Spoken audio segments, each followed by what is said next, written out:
address it first, or we can say something. But I'm doing public comment time. That's interesting. Say anything. Okay, we'll go ahead and get started. I call to order the meeting of the Manassas Park Governing Body for Tuesday, December 6, 2022. First, we have approval of the amended agenda. Do we have any other changes or additions?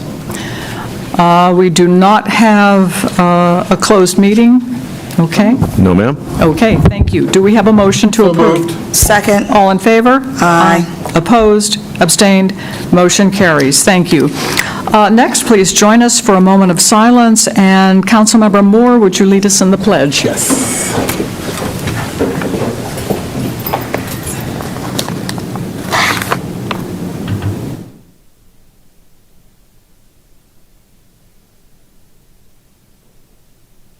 I pledge allegiance to the flag of the United States of America and to the republic for which it stands, one nation, under God, indivisible, with liberty and justice for all. Okay, next we have public comment time. First, I'd like to say that the Holiday Light Parade was wonderful. Yes. It was so well organized, and when it was a real joy to see resident homes all decorated so beautifully, so it was terrific. Please extend our thanks to all staff for their hard work in making the parade so incredibly successful. Thank you. We have Mr. Doyle Christian signed up to make public comment. Please approach the microphone, state your name and address, and limit yourself to 3 minutes, sir. Okay. Doyle Christian, 120 Alpine Street. I'm going to say about 6 weeks ago, I brought up where the code enforcement is trespassing on people's property that has no trespassing signs up. They're not police officers. They cannot go on property with no trespassing. I have checked with officers, state police. I had looked into it, the codes. They are not a police or mailman. You're allowed to walk up to the door. That's number one. Number two is the trash. I read that y'all talking about raising the rates. Did or did we not just sign a new contract with the trash company? If we did, it has to be a joint party, that them and us, saying, yes, we're going to raise the rates. And right now, the water rates went up, personal property went up, not real estate, and now this. And a lot of these senior citizens and regular people, single moms, single dads, they can't afford it. They cannot afford more money coming out of their pocket. They're barely making it. Some of them are not making it. Some of them are cheating their medication to make it last.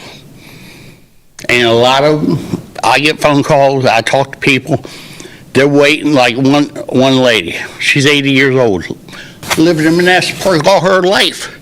She waiting for 2 years for her grandchild to graduate, and then she said she's getting out of Manassas Park because she's tired of everything. Everything's going up.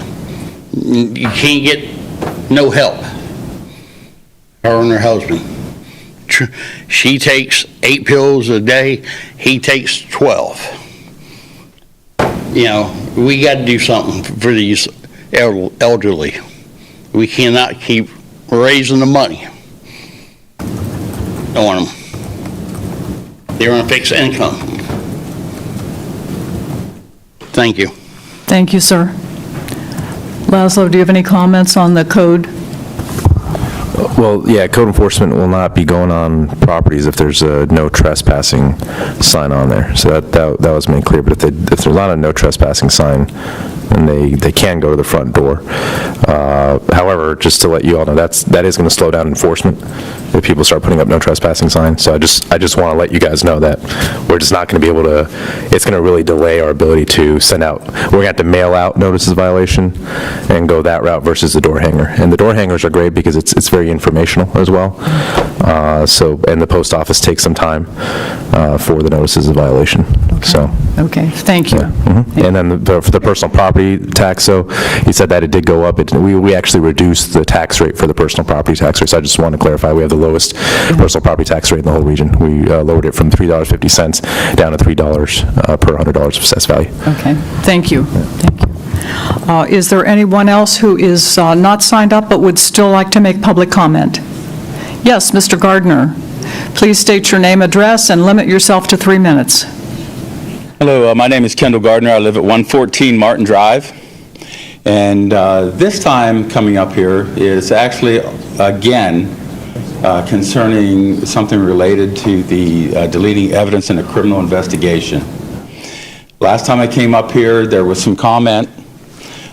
So what I had done is I had sent a message out to your Freedom of Information Act officer requesting a copy of the transfer of the body cam and car cam video to the Commonwealth Attorney. I have received nothing back concerning that Freedom of Information Act request. So I just wanted to bring it up here so everybody's aware that I had put the request in. I think it was shortly after the last time I was here. Now, over and above that, I realize that the city has expenses that they have to deal with.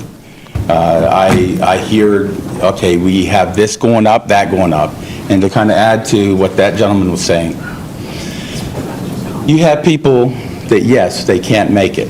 They have tough times. The economy stinks. Everything is going up.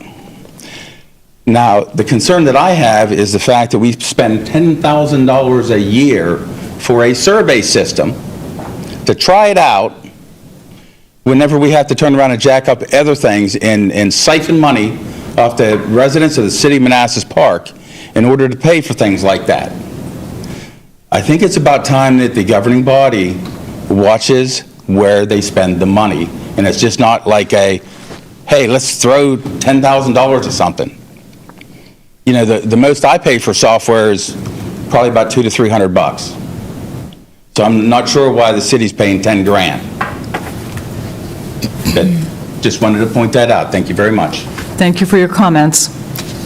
Do you have any comments? I didn't hear the first part, I'm sorry. I said, I didn't hear the first part. Okay. What, you want me to talk about software?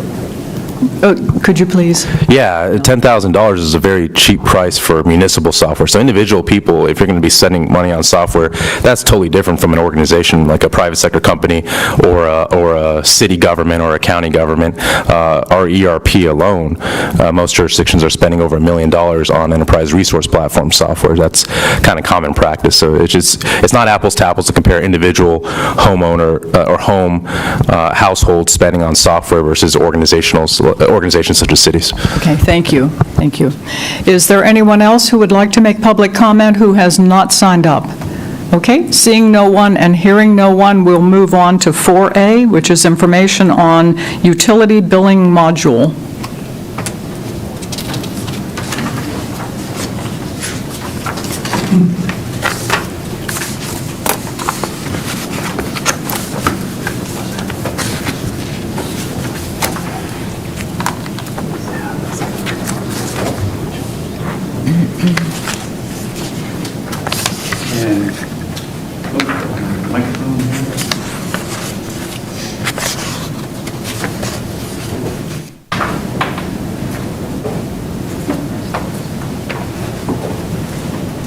What's wrong, Chris? There's no microphone. I'll just wait a little bit here. And I'm loading up the utility billing for you right now. I can project It is uploaded. I have it uploaded in the 12.6 file. Okay, cool. Oh, nice, fancy.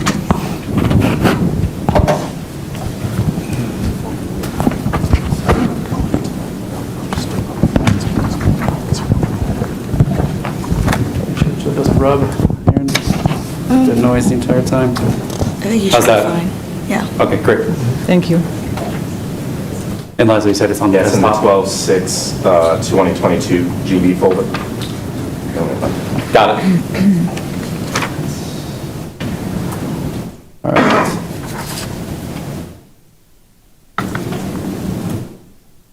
All right, and I'll start by saying good evening, Mayor, members of the governing body. I'm Christopher Hines, I'm the Assistant City Manager for Administration. And on the line should be a few members of Barry Dunn LLC. They're our ERP consultants. And I just wanted to do a quick comm check before I get started with Kate and John. I think I saw you both on. You can just quickly come off mute and just say you can hear us. Yes, good evening. Evening. All right. And Patty, she is kind of saturated at the moment with some billing type stuff for real estate. She said she would try to make it over here, but if we can't get her Q&A portion of this, we can obviously brief it next week at the following up presentation that'll be at that meeting as well to give you some further context about our current state of our utility billing software. But without further ado, so as we're all aware of kind of where we've been on in this process for our utility billing search, if you will, for a new replacement for Keystone from a utility billing standpoint, this has been the product of a, prior to me arriving in the city, multi-year understanding of all of the inefficiencies that deal with our current utility billing platform, which, if you remember, back in 2014, Keystone was, identified to provide comprehensive ERP functionality. And one of the issues with that was how we selected Keystone to do municipal services rather than just kind of the core basic accounting and HR type processing for us for the city. So when we wrote the schools contract, the schools was the one that released the RFP. It was primarily from a budgeting, core accounting, and HR solution, and there was no real mention or understanding of a delivered utility billing solution because they didn't have one. There was a promise of they would basically recreate kind of what we currently have and bake it into their software. So we didn't even look at a demonstration pertaining to utility billing. They basically built it for us saying we can do that. So we got them into the utility billing software business, if you will. And we've been kind of their guinea pig platform over the last 8 years or so. So that to me is probably one of the top reasons of why we have the inefficiencies that we have today is that we selected a system that wasn't ever really meant to be a utility billing system. In, above the kind of list down there was about 6 issues as well. It's regardless of module, we see those types of issues in all modules across the board for a Keystone. So I think last time I talked about tax, it was roughly almost half the issues. While slightly less, it's still a pretty significant amount of issues that we have from a utility billing perspective. I've gotten, basically, these are the ones in the system, around 16%, but I've also gotten the impression from our staff that there's been a litany of issues that never went into the case issue management. So we have a case issue core management system that if you have an issue, you put in a ticket, they track it, they try to get it kind of resolved in a timely manner. It's critical, high, low, medium, or so on. But sometimes people just get fed up. They just email the person they know from the company directly, and those issues never really get documented. And this was one of them from a utility billing perspective that we've had a good understanding that that happened more often than not. So I'd say that 300 is a rather low number, more so than an accurate number. So I would probably say it's much higher up than that. But what does that mean? That means kind of the same context as tax. You almost deal with an issue a day, if not every other day over the past 8 years. It presents a significant amount of inefficiencies from an operational standpoint. Another one, and this is the biggest thing, is that utility billing is the #1 producer of transactions in our system. Think about it, it's on a monthly basis. It's not just the bills, it is everything pertaining to creation of a transaction. So it is all of the water kind of shut-offs, shut-on type transactions, anything pertaining to creating work orders into our, we didn't have a work ordering type system to even create maintenance actions for our water sewer division as well. So it's a significant amount. 70,000 is probably a rough estimate, plus or minus a few thousand, but that's a lot from our core transactions. If you think about it, the city produces over 100 to 110,000 transactions per year. So this is the big lift, if you will, from I would say, a volume standpoint. And then the same types of delays, operational delays are the same as it was for tax, and all of the other issues that pertain to just having to go to work every single day with a system that's either really slow, doesn't work well, and doesn't work at all, just produces low morale. I know I'm going to go to work today to combat Keystone, to get it to function, to get the job done. And so from an inefficiency example, I kind of highlighted it down there in red. It takes, if it's all working well, and this is with our AMR current interface for doing the readings and having that information get uploaded into our system, doing all of the pre-calculation functions to make sure that the bills are accurate, and then being able to submit the bills to our biller and get it out the door and get all of the accounts, ready for acceptance for payments. It's about a 7-day process. So that is roughly a little less than a week and a half business days. We have talked to other jurisdictions. It should take about a day, half a day to a day to do that same cycle. From also running the bills, so this is just when you hit the submit, create the bills function, it currently needs an unimpeded 14-hour window where nothing goes wrong and the system can just churn and create the calculations to run the bills. That should be about 30 minutes. This is after cross-reference checking with multiple different jurisdictions that do the exact same thing that we're doing, and these are same scale or even larger jurisdictions, and it just shows that even if we've been working to quote-unquote enhance and improve Keystone over the last 8 years, we're still well behind our peers in terms of just operational efficiency. And our utility billing department is a person of one, so you can imagine that this is just a task saturation event every single time, and we have to kind of sequence in to give enough runway just to get the job done on the monthly cycle. So rolling it back to our overall just project and where we're at, we have been working with Barry Dunn for the course of almost the past little over a year. We had gotten them to produce with us a comprehensive RFP response to all of our core ERP functionalities. And this is basically how we conducted the utility billing part of that ERP RFP analysis. So we've already completed tax, this is utility billing, and then follow on from this will be that, it feels like we've done a lot, but that is the biggest lift at the very end, which is our HR financials, which is the crux of your core ERP system. So this is just another kind of reiteration of what we said last time for the tax one, and this is just kind of where we're at. So it's a couple milestones. Anything highlighted in that red box is everything that's already been complete, and then everything else is kind of that cyclical process that we have to kind of repeat from when we did tax to utility billing to the end part of the HR financials process that we've gotten approved as an extension on the ERP evaluation process. And this is just what we're doing from RFP posting each time to selection of the vendor. So just going over the rounds of scoring and the criteria, I won't read them all out, but it's the same as last time in terms of evaluation of software. And it's just to kind of give a bit of transparency of everything that we're evaluating and thinking of as a staff, in which this case, the staff consisted of not only myself and the kind of core IT project management team, which consists of 2 people and myself, but also our treasurer staff participated in the process, our city engineer participated in the process, as well as our finance members as well. So we had about a group of 7 to 8 people throughout the process from a city perspective evaluating these criteria and providing final scoring. So it was a good participation as well. So we had 4 vendors respond to our RFP. If you can cycle back to when we just did the one big response and we only got 1 vendor back, this is just an increase of a few of them. And it's also good to know that not a lot of people really do utility billing well if they're part of associated with an ERP. So this was, I would say, for every single time that we do these, we should probably expect a response rate of maybe 4 to 6 probably per for these kind of standalone type solutions. And it's mostly because Manassas Park offers kind of a smaller scale. So we are a small scale local government client for these people.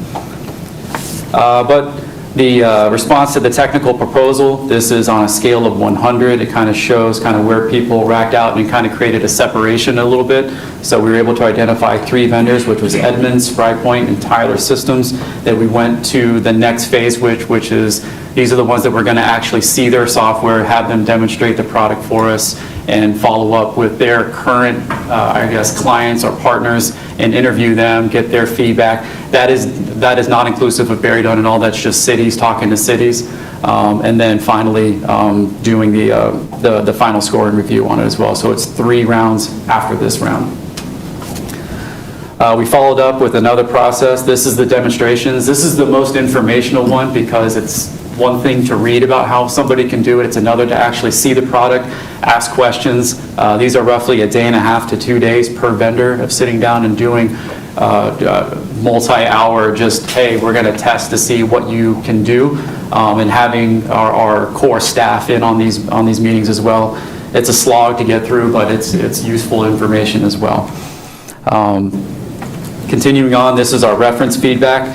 It's kind of twofold, so you want to be able to ask people how the software works for them, but you also want to make sure that the vendor is supplying you with references that kind of align with what you are as a footprint. It wouldn't make sense for us to work with a company whose only, client was, a major multi-million person city or a gigantic conglomerate private, utility company. We're a city of Manassas Park, of which water sewer is our core enterprise utility, and we roughly offer about 5,000-ish kind of scale from an accounts perspective. So it's on the smaller side. So local government, cities, towns, and counties, and local small utility authorities is what we were looking to reference across.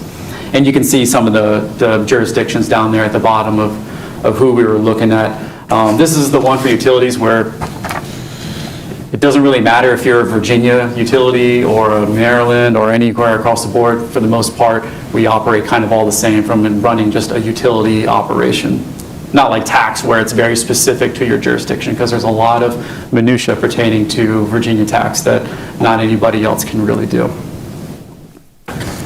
And then finally, cost. That was a significant factor, so it has a kind of a different scoring scale. It's algorithmically based off of the lowest to the highest, and that's where you can kind of get an understanding of, for the functionality, if you're being given a under, estimated cost or something that seems a little too low or a little too high, this kind of allows you to see that. But the way that they score it is they obviously score and weight the lowest price vendor, and then they tier it accordingly. But if it's something where you're going to give them a lot of points for that, but then they are lacking in all the other areas, it will still deflate their score because they weren't really scoring well across the board. So going in, this is just a more highlight for the takeaways for how the scoring came out for cost and what the actual costs were. So just to kind of provide that transparency of what we were given from each vendor, not only just from a one-time implementation view, but an overall year-by-year annual maintenance service cost. And then we like to flesh that out in a multi-year view. They kind of do flat rate for the first 5 years because that's what you're actually quoted, and then you have to use kind of like a CPI type index to go from year 6 to 10, kind of showing what that year-over-year incremental increase will be, just as a cost estimate on the conservative side, and then you get your 5 and 10 year total splits. And that's what we kind of think about, because when we buy these systems, we're thinking it at a minimum of having it for at least 10 years.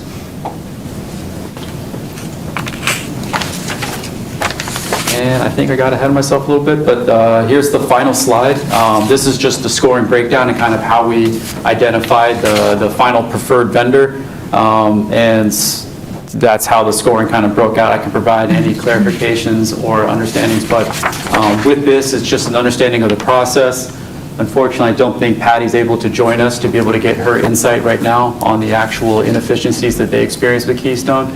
But like I said, we can provide that commentary at next week's meeting if so. But I'll open it up for questions from the governing body.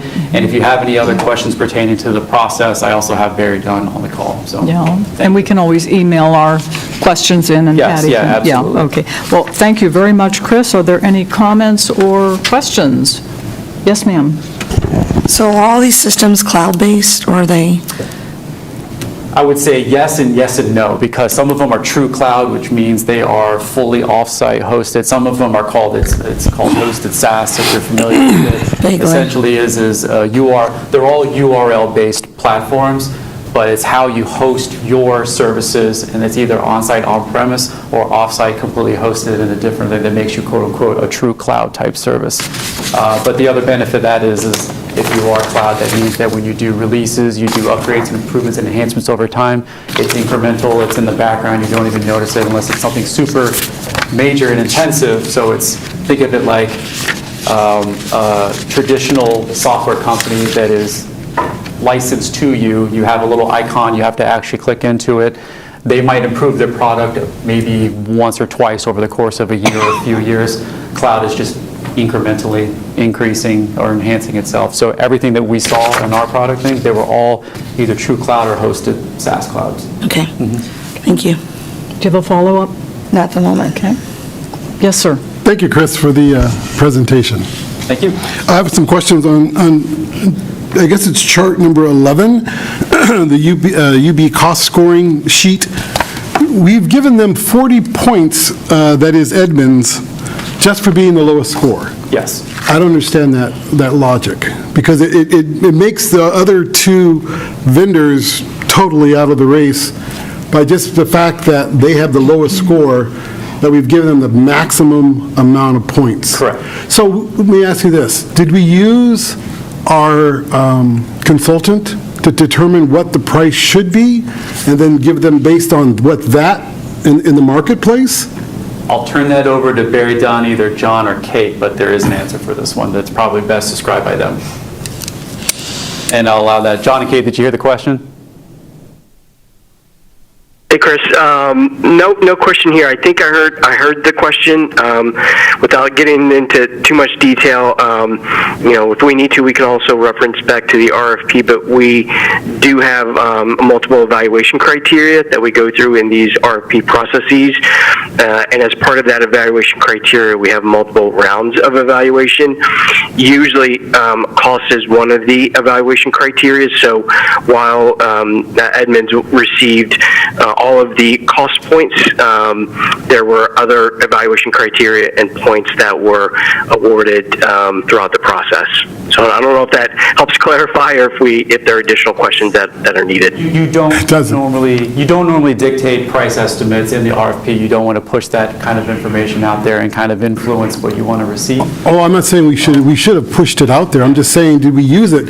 I'm still not understanding why we gave one company 40 points, the maximum allowable points for cost, where the others got 18.6 and 15.6.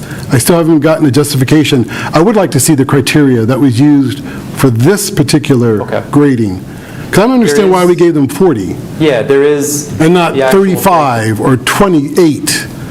Okay. No, it's just, we can get that follow-up. Because it did inflates the ranking. Look at the next chart, on chart number 12. Edmunds has $13,000 for professional services. Spy Point, $160,000. Edmunds has nothing budgeted for project management, nothing budgeted for training costs. Just in training costs alone, Tyler has $140,000. I can answer all this. So is Edmunds saying that there's no costs associated with training? No. So those are all different. They vary by company. So everybody tends to roll it up. Either it's included as professional services, or they itemize it out. And companies charge all over the map when it comes to what they believe is what they should charge for training, what they should charge for project management services, what they should charge across the board for, hey, we have staff that charge by the hour, so therefore we're going to basically say we're going to have our lead principal of our software company involved in this project, and they get charged at $250 an hour, and then we're going to have like an analyst on the project who's going to provide X, Y, and Z. But Chris, I understand that, but we hired a consultant. Yes. We're paying $90,000 to help us with our RFP. Yes. So that when we look at these, we're looking at apples and apples and not apples to oranges. So If one company is showing dollars in one way and another company is showing it in this way, how do you compare? Yes, I will answer that. Okay. So the goal of this entire exercise is to find the best product at the best price. So you're going to weight the price accordingly to break it out. But then you can also see disparities, and I believe I said that during the brief, which is if you see somebody who is lowballing the estimate and they score really, really low in all of the other areas, that will round out the score down. But yes, you want to lift up the cost part of it, and normally it's a kind of narrow function, so I can't help for the fact that Tyler charges $900,000 for their all-in price. That's just what Tyler charges, and that skews the estimate. If it was anything lower, it would be a much more narrow chart there, so it shows the overall difference between either or, but it also doesn't exclude the fact that it's a comprehensive analysis, so you're talking about 40 points of a possible, I believe it's almost over 200 points. So it's a factor, but the other companies, the way that they're weighting their scores, it leans out in the long run. So I absolutely 100% believe that the consultant provided analysis here, which is this is what they're doing, is doing the right thing by breaking it out accordingly. And this is a proven and vetted process, which is why we went with Barry Dunn the first. Okay, so let me ask you training costs. If we go with Edmunds, see, my fear is that we're going to go with the lowest cost on this sheet, Yeah. but we're not going to get everything we need. And 3 years from now, we're going to be in the same spot that we're in with Keystone. So let me ask you, for Edmunds, how much does it cost for training? I'm assuming that this software is technical and is going to require you to train I will our say staff. this is just the process. What we'll do next week is bring forward Edmunds, because that's going to be the recommended vendor that staff really liked, and we had individual demonstrative discussions about their training, about their actual implementation, about everything, and you can ask these same questions to them, But why isn't it on this chart today? because that is their cost estimate. But the chart, but it says nothing for training, it's zero. Yes, because it's included in the. Well, then they should break it out so that I can know what their training costs are compared to Ask them to Spy break Point, it out. compared to... If I can just clarify, though, Edmunds didn't just score the best in price, they scored better also in the demonstrated capabilities as well. We gave them 40 points for price. I know, which but- is much larger Yeah, than but the if you other look categories. at, I agree. Which inflates them. Well, it does a little bit, but let's say we... Inflates them a Well, lot. no, let's say we use 30, right? All that would change now is 5 points. So if you do the math, if you take the price, the formula of what Edmunds scored, divided by the price that the others did, and use that as your ratio, and you multiply that by 40 or 30, right? Sure. It lowers the other people's scores as well, and it's a 5-point swing for each 10 that you drop. So let's say we use 30 as a more reasonable number. You're only talking about a 5-point drop, and if you look at the actual end results scoring, they scored more than almost 20 points more than the others. So even if we used 10, you still would have had the same result. That's just my point. Mathematically, you would have still had Edmunds selected because of the overall scoring, if that makes sense. I'd like to also say that this is. But we weighted price more, because that is a big criteria, because it's an important component to us. But even if we reduced it to 20, they still would have scored more. How do we know how much training costs? Tell me today, how much is Edmunds' training cost?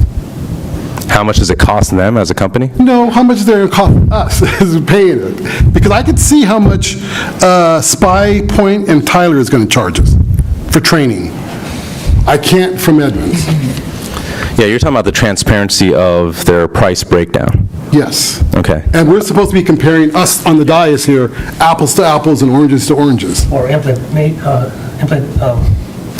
I think more important than cost is hours. So I think what's going to be important is for them to give us the hours. As long as all the Correct. companies are giving us hours, so that I can know when Spy, if they're giving us hours, then... Yeah, but also, even if they give us hours, you have to see the ease of use of the system. If you remember the previous one, the Evenity was much easier from a user-friendly standpoint, so it required less training than the other. So even though if we get hours, we do have to make sure that we take that into context as well. But I agree with you, we can talk about hours as well. I guess what irritates me the most is we paid $90,000 to a consultant to help us with this RFP.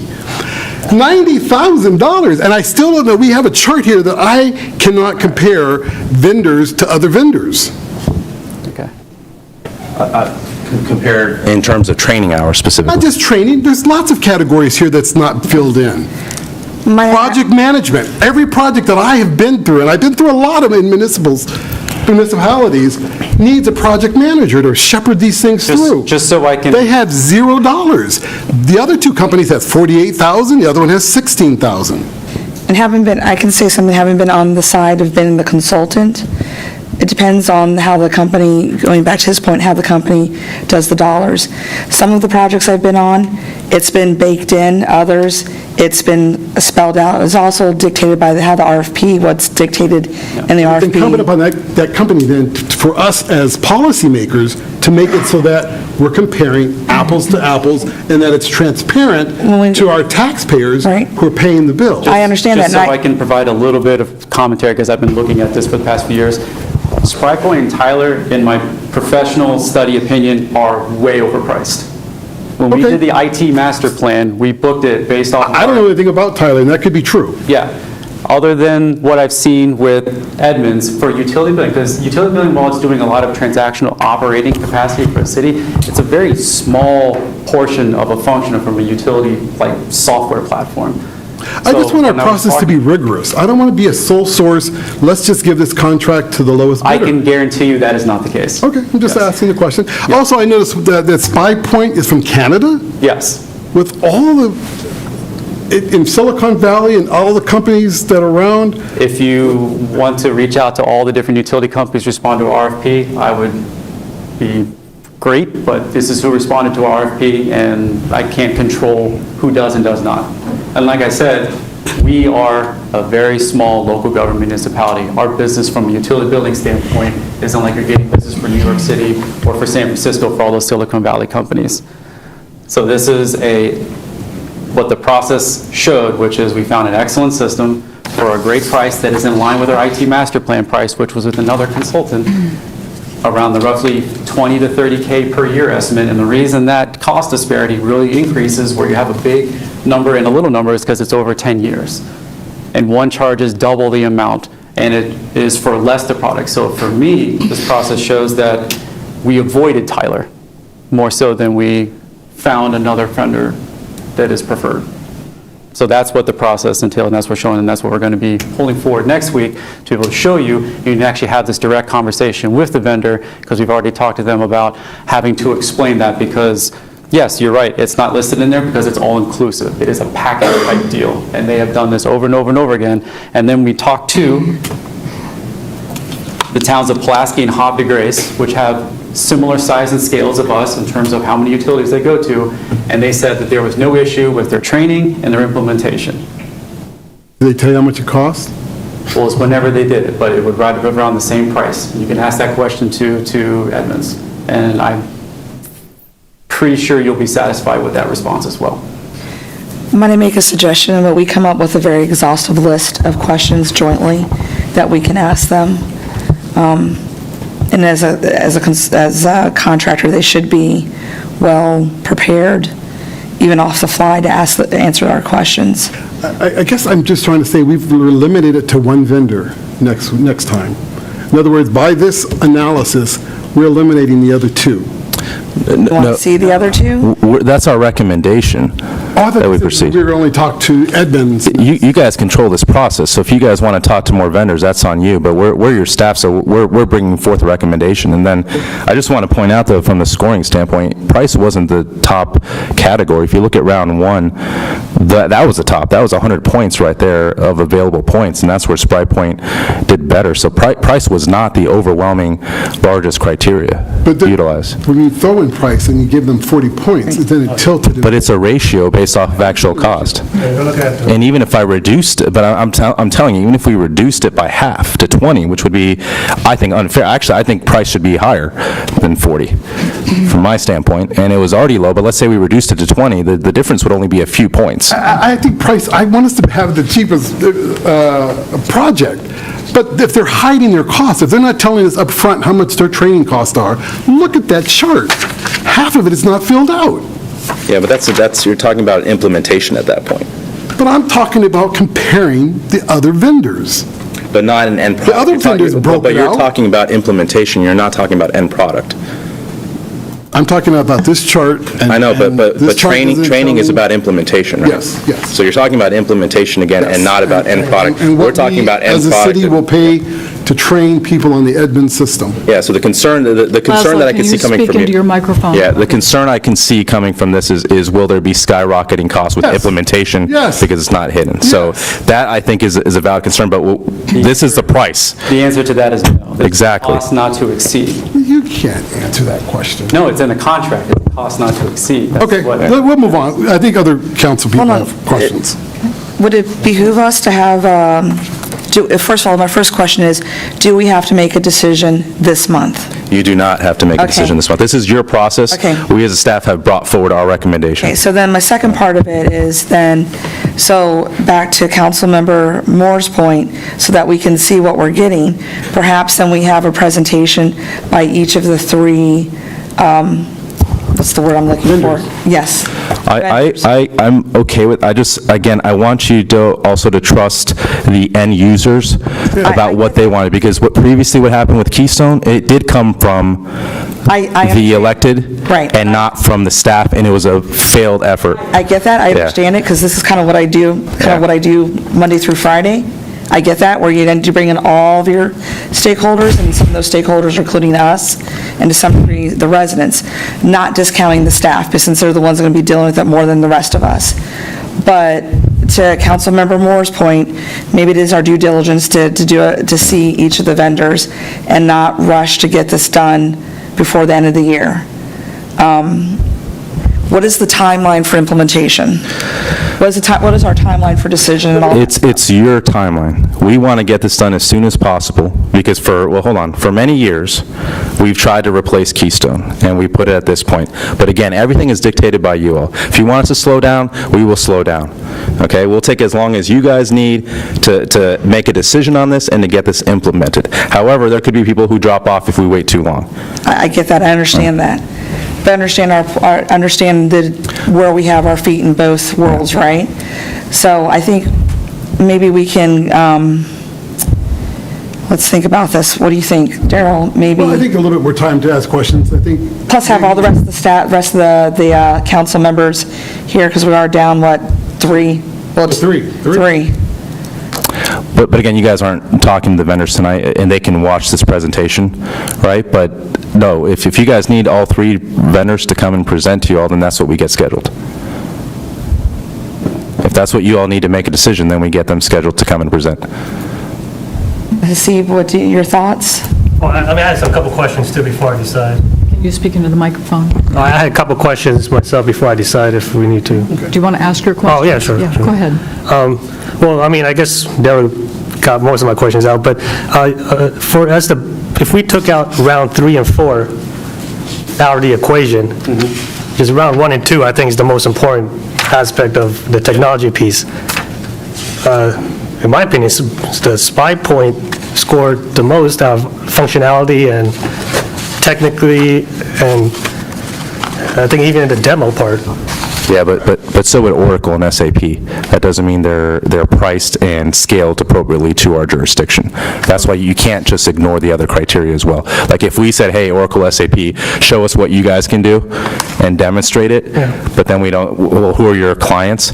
Loudoun County, Fairfax County? That's not a true apples to apples comparison, and that's why you want to look at the other components as well. I'd also like to point out, SparkPoint is the youngest company. They've only been doing this for less than 10 years. So if our goal is to get a true cut of a proven vendor, one's been doing it for 30 years, they're tried and true, they have multiple Virginia locations, they have tried and true numbers in terms of what they charge for services, and everybody that we've talked to has been satisfied. So the goal of this outcome is to not only identify a system that works, but if the price aligns with that and everyone's really happy with it, then that's the process. Well, that's it wasn't necessarily rushed either. This is the result of a year and a half long. We know you guys taking your time and doing your due diligence, but let's take the price out of the equation. Correct. Let's take the price out. Yes. It doesn't matter, I don't even know what the prices are. So SparkPoint would be the best option if price was not an option. I would say they have an edge. Because out of all the I'll answer the question. They have an edge because they're true SaaS, they're not hosted SaaS, so that was a point in their favor, but that's like negligible because it's not necessarily something that you would make a holistic decision upon. and then they have some added benefit because they have some extra mobile functionality, but we had to score them as like a standalone system.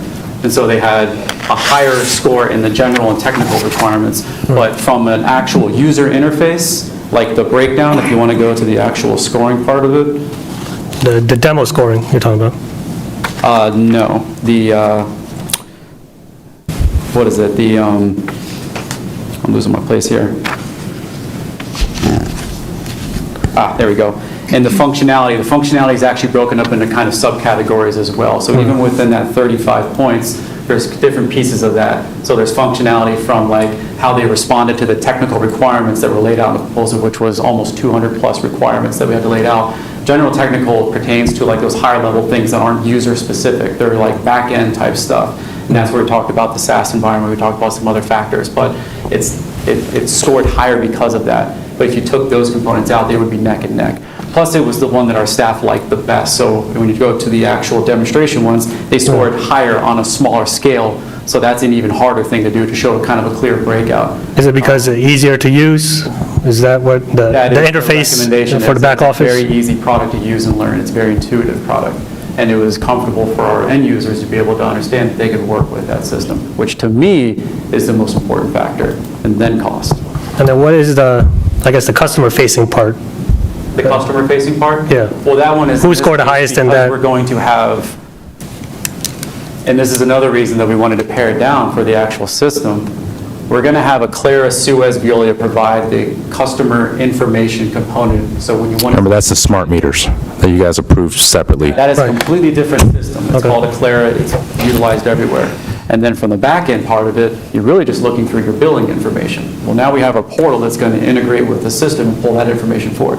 So really, all we really needed from a utility billing standpoint is a pared down system that does calculations, meter interface, and produces the billing information to where it needs to go, which is our actual printing of the bills to our BMS provider, and then post that information into our pending payment portal, which is actually coming out here soon.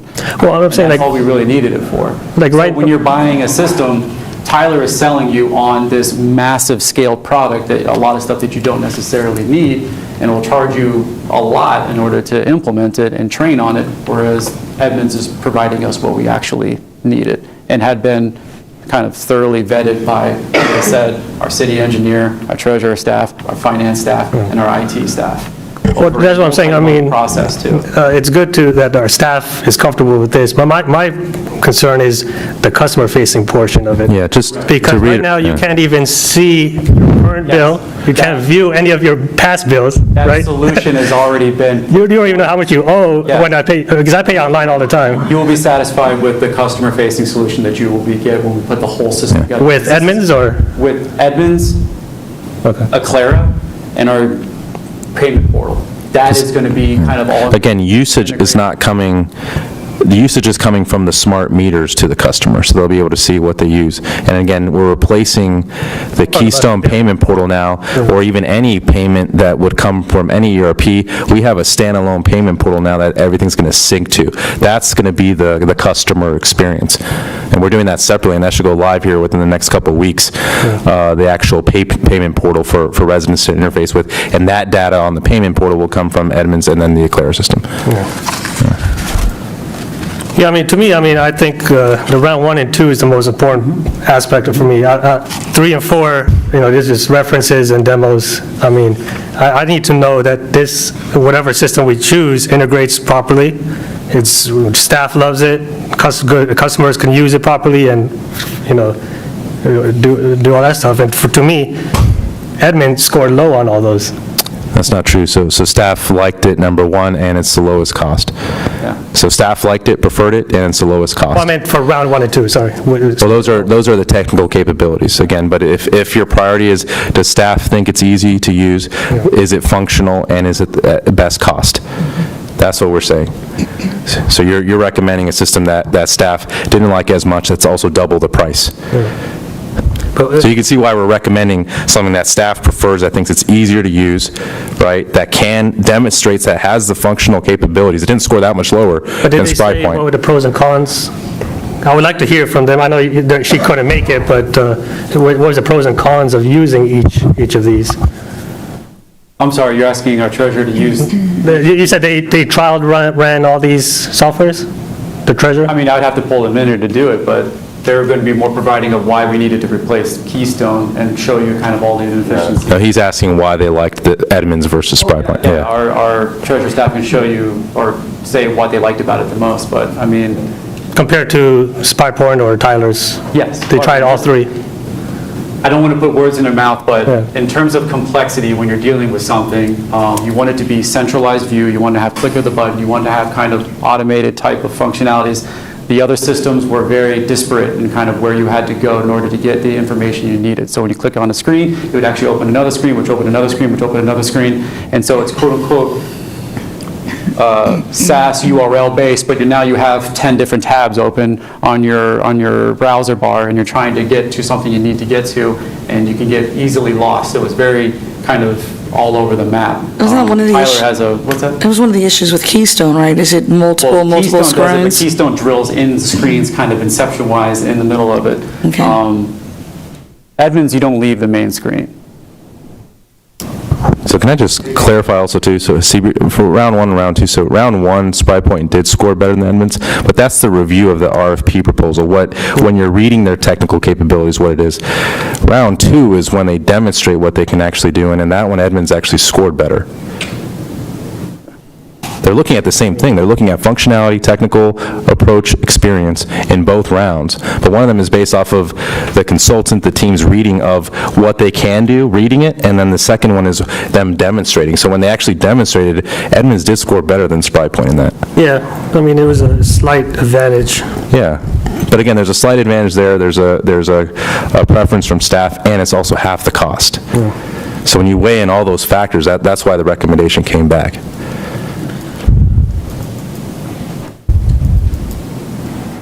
Yeah. Follow-up? No. No. So I guess, And don't get me wrong, like, we would still recommend Edmunds as a staff. If you want to go through a different process, it's fine. If you want them to come forward next week and answer questions and that's satisfactory, that would be one way of doing it as well. Yeah. Is saying I would able to ask them and probe them on the details of their cost rundown, which seems like that is your biggest point of contention. so how about we do this? What you're paying for, you're going to get overcharged. Let's hear Edmund out, and if we have more questions, if we need to talk to the other two, then we could schedule something with them. Okay, I have a question. Is SpryPoint, did you say it was a Canadian company? Yeah, so there's been like a lot of shifts of where people came from. So they started their own company in 2010 from, if you see their Cogsdale is like a longer, I guess, been around client, so they kind of broke out from them and created their own company. They have a very small client list, and their big thing has been they're going to big utility authorities, and they're just presenting that because the one person that we talked to was Easton Utilities, which is over on the eastern shore. They provide water, sewer, cable, natural gas, all across the board, electricity, they're comprehensive. So the scale that's what they're used to. So I think that's also baked into their pricing is they don't have economies of scale to lower their pricing yet. And Okay. it's not something that we would be. So if they have a minimal client list, as you Yes. said, then their presence in the U.S. is probably not that strong. No, Okay. it isn't. That's what I'm saying. It's Okay, not. Their okay. resources and the references was that company, another company out on the West Coast in Palo Alto area, Mm-hmm. and then like most of it was like Canadian type municipalities. Okay. Granted, utilities are utilities, but they just don't have a lot of proofing out. So, see, for me, that would be a deal breaker. And also, I don't think we should be going with Tyler. Anyone who is considering Tyler needs to have an offline conversation with city manager. No. Okay? I mean, it's pretty transparent. Manassas tried to Yes. go with Tyler, and they ended up not going with Tyler Yeah. for utility billing purposes. Yeah. So that was a So reason they that leaves scored us pretty well on right the back with Edmunds. Excuse me? So that leads us right back to Edmunds. Correct. Yeah. I mean, I'm fine with Edmunds. I think, for example, had the recommendation hypothetically been Spry Point, we would, right now, this conversation would be about why they're 35-2 and Tyler is 0 and Edmonds is 0. Hypothetically, had the recommendation been Tyler, the conversation right now would be, why was Tyler 140 plus change for training costs and Spry Point 17.6? So I think we would still be probably having a similar conversation, but it would be slightly different. So that's just my take. Yeah, my take is that it's accountability and transparency, and we're not getting it here on this dais tonight. So hopefully we can invite Edmonds to come in whenever, next week or whenever, and That answer was some of already the plan. and answer some of the questions that we have specifically. No, that was the Instead of plan. having their, that's good, it's a good plan. Yeah. And not have the numbers hidden in other numbers that we on the dais can't see or understand. That's my concern. Yeah, I hear your concern, and we'll talk with them and see, and probably, again, hours are going to be more important, and their approach to training is going to be the key, I think, to talk about implementation as well. So that seems to be your main concern, is implementation and making sure that they're doing adequate implementation of their product. Or that we don't buy the system and then they come by and tell us, well, you owe us another $500,000 to train your people and to do this, A, B, and C, because it's not in their budget. Okay, we will have that conversation with them. That's my question. Okay. Do you have a follow-up? No, just whatever Darrell was saying. Do you have a? No. Okay.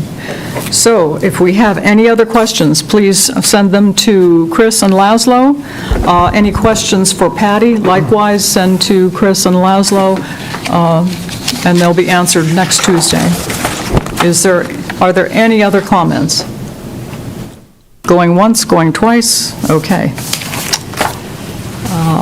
Be that as it may, let us move on. No recognition, no presentation.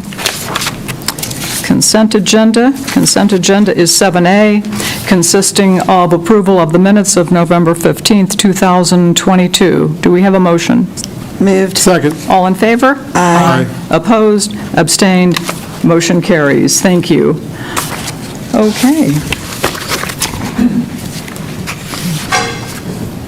Moving on to 9A. 9A is the 2023 legislative agenda.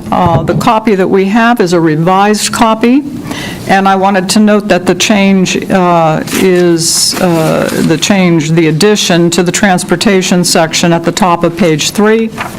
It's a several sentence addition with some data, because the data helps give a more complete picture of the needs of transportation across the region.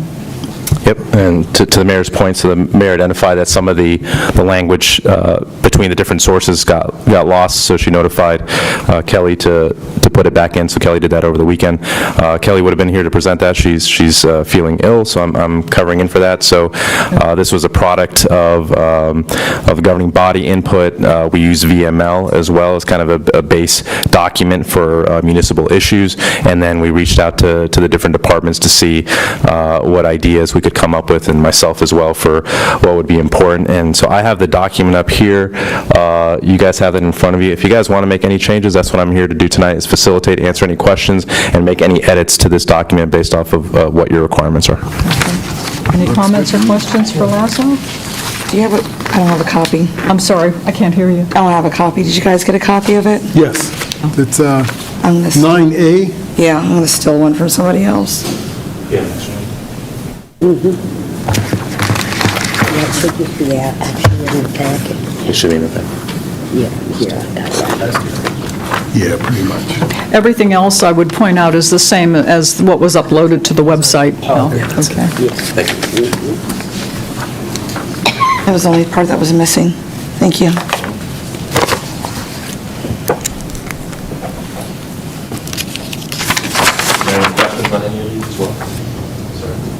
Were there any questions on any of these? Comments, questions? Looks Did you good. read it over? You have any? Yeah. I mean, no concern. The only one thing was about the FOIA law change, but Yeah. I think we had a discussion about that, Yeah. why I opposed it. But other than that, it looks good. Yeah. Is that a deal breaker for the whole? No. Okay. Okay. Do you have any questions? No. Okay, all righty. see.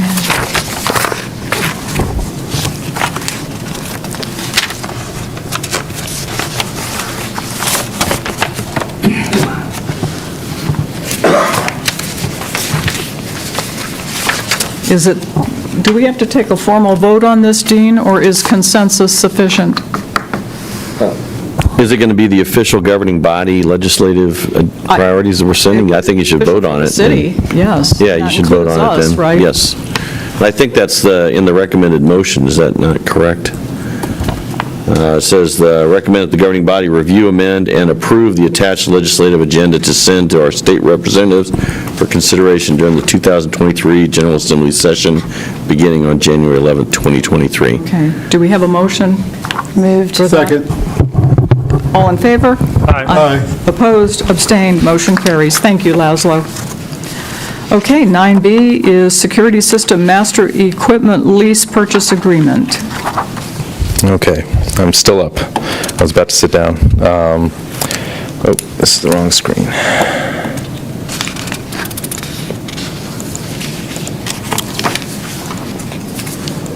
Give me 1 second here.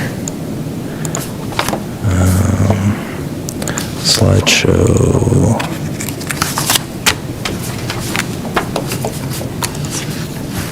There we go. Okay, good evening, Mayor and members of the governing body. So what you have before you tonight, we've briefed both the school board and yourselves as well on the tactical kind of backgrounds for what we're actually implementing here, or proposing to implement for our school safety security system initiative. So what you see on this slide behind here, this is kind of the breakdown by school about what the costs will be and what specifically you're buying. Access control systems, these are the card readers that you would utilize to access individual rooms in the building itself. With this system, again, it's going to have a monitoring system so that door can't remain open. If it's open for too long, then an alarm will go off to notify school officials and law enforcement that a door is not secured. The goal, again, is to make sure that all doors are secured, that can be locked as well remotely, so things can be shut down accordingly if there's ever an active shooter incident. That's been a big issue with a lot of the active shooter incidences across schools, across the country, has just been that lack of access control alarming system as well, and the ability to shut down all doors remotely as well.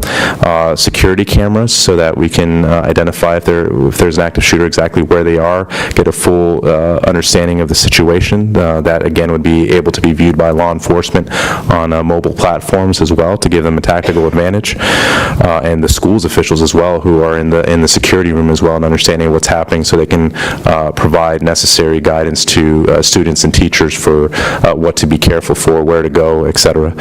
And then an important part of this as well is just some of those structural renovations and ballistic systems that would be put in place to reduce or to limit the time or reduce the time that it takes for an individual to access the schools, to make it harder for them to actually gain entrance into our schools and to give plenty of time for law enforcement to respond. So this is the cost breakdown by school. This, and just to ensure or reassure our public, this isn't the only thing we're proposing for schools. We've done a lot when it comes to applying for grants to get SROs. So now we have funding to have a school resource police officer at each of our schools campuses, so four total. And again, the high school has hired a couple of security officials as well, and we want to continue to do a comprehensive approach of working with our schools to help them with any grants as well for mental health solutions as well, to hopefully prevent any incidents like this. But this was a comprehensive approach from the police department and our schools to do a full security analysis of all the facilities to come up with this proposal that you were briefed in detail of in closed session. As a reminder, we did receive a $500,000 grant as well from the federal government to help us fund this. And I want to just add that to the motion. I was informed by the city attorney that we do need to add what the interest rate would be, the not to exceed interest rate. Currently, right now, we've been quoted, because again, we're looking to finance the majority of this over a 10-year period so that the impact doesn't fall on this or next fiscal fiscal year. So with the 5.35% interest rate that was quoted, this is what the kind of total payment schedule would look like. I'm recommending we have not to exceed at 5.75. I think we'll still, if we do this timely, we should be able to still lock this in, but interest rates continue to go up, unfortunately, in the market, so I want to provide a not to exceed so that it comes Christmas or New Year's, we're trying to wrap this up, and interest rates have gone up, and then we have to come back to you all, and I want to try to lock in as low as possible before interest rates go up any further, so I'm requesting a not to exceed amount of 5.75%, and this is what the schedule would look like with that. So roughly about $150,000 total increase over the 10-year period. And you can see here, this is actually an 11-year period listed on here because year one, we've already paid for this year's services with BRCI, but we would put up some funding this year in terms of a payment with the $500,000 security grant that we got from the federal government, plus our obligated $329,000 match for that grant. And then the 10-year payments would look like this based off of the reduced cost from getting that grant and making the down payment.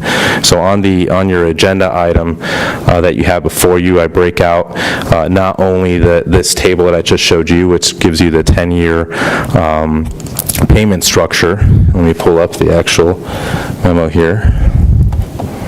I give you a few financial tables, again, showing the down payment that we would do, the payments, and then also discuss the ongoing maintenance requirements that we have now for this system, not just for our schools, but also for all of our public buildings as well, to make sure that the vendor is coming on a routine basis to monitor the system, make sure all the technology is properly working, help us troubleshoot any issues as they arise, replace parts as they get damaged, so essentially maintain the system beyond, with the exception of things that we could tap into our insurance, so lightning strikes, other things that normally our insurance would cover, they would cover all other kind of maintenance repairs associated with their system over a 10-year period. It makes more sense for a 10-year period because then at the end of the 10 years, we'd be looking at a whole new life cycle of replacement, upgrading to the newest technology at that point. So we are also requesting to do a 10-year maintenance plan with BRCI so they can come in and maintain the systems, and you can see how this is quoted for each facility. The schools is the highest amount, but that's because they have the enormous amount of security, access card readers, security cameras as well. They're much larger facilities than our other public buildings, and that's why you have that added cost. But again, they've had to spend a lot more money on an annual basis anyways on maintaining their current system. The new system is going to be far more advanced and a better system for the safety needs of our students. I also want to remind you, if this entire project is approved, you do have this project here that's been on the CIP to help our high school with reconfiguring their entrance area. And this project should cover the majority of costs associated with that project, and the schools will be involved working with us to make sure that they achieve their goals with this entrance as well. So we are saving some money off of this, but in summary, between the added school proposal for tonight and the ongoing maintenance as well, this is what the new payment period or additional payments would be needed beyond our existing 3-year program that we have for the rest of the facilities, which final payment would be next year, FY24. After we're done with that, we're done with paying for the implementation for all of our city facilities, but we would want to pay for the ongoing maintenance of those assets, plus fund the school's investment and maintenance over 10 years as well, because it's a lot more expensive of a project.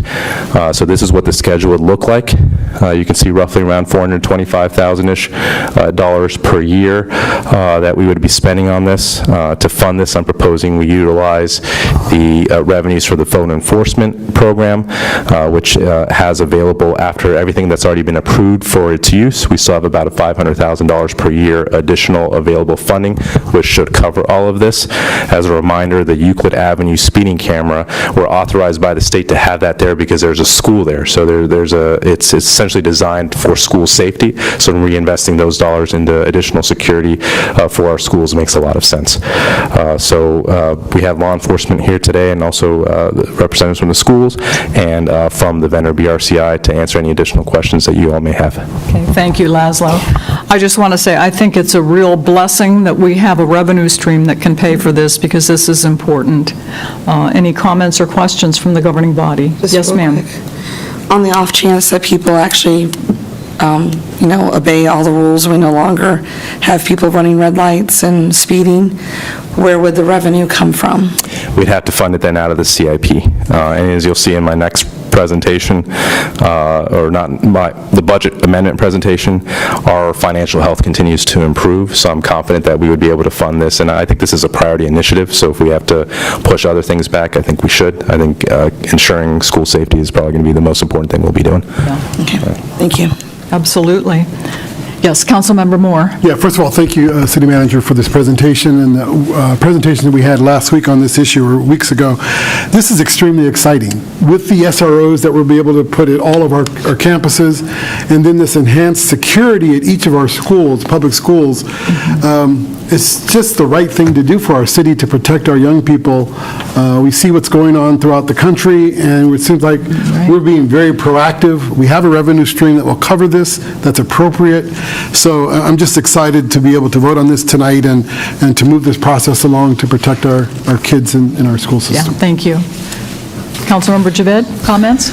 Yeah, I mean, this is great. I mean, you can't put a dollar sign on kids' safety at all. That's right. So, I mean, even if the revenue stream does decrease, I mean, this, like Lazo said, should be a priority. Yeah, From absolutely. city budget, Yeah. general funds as well. So we should consider that next couple of years. For the implementation part, so what's the timeline? What are we looking at? How fast can we start, or how fast can we? Do you guys have an update, and I can just reiterate over the microphone? There. Yeah.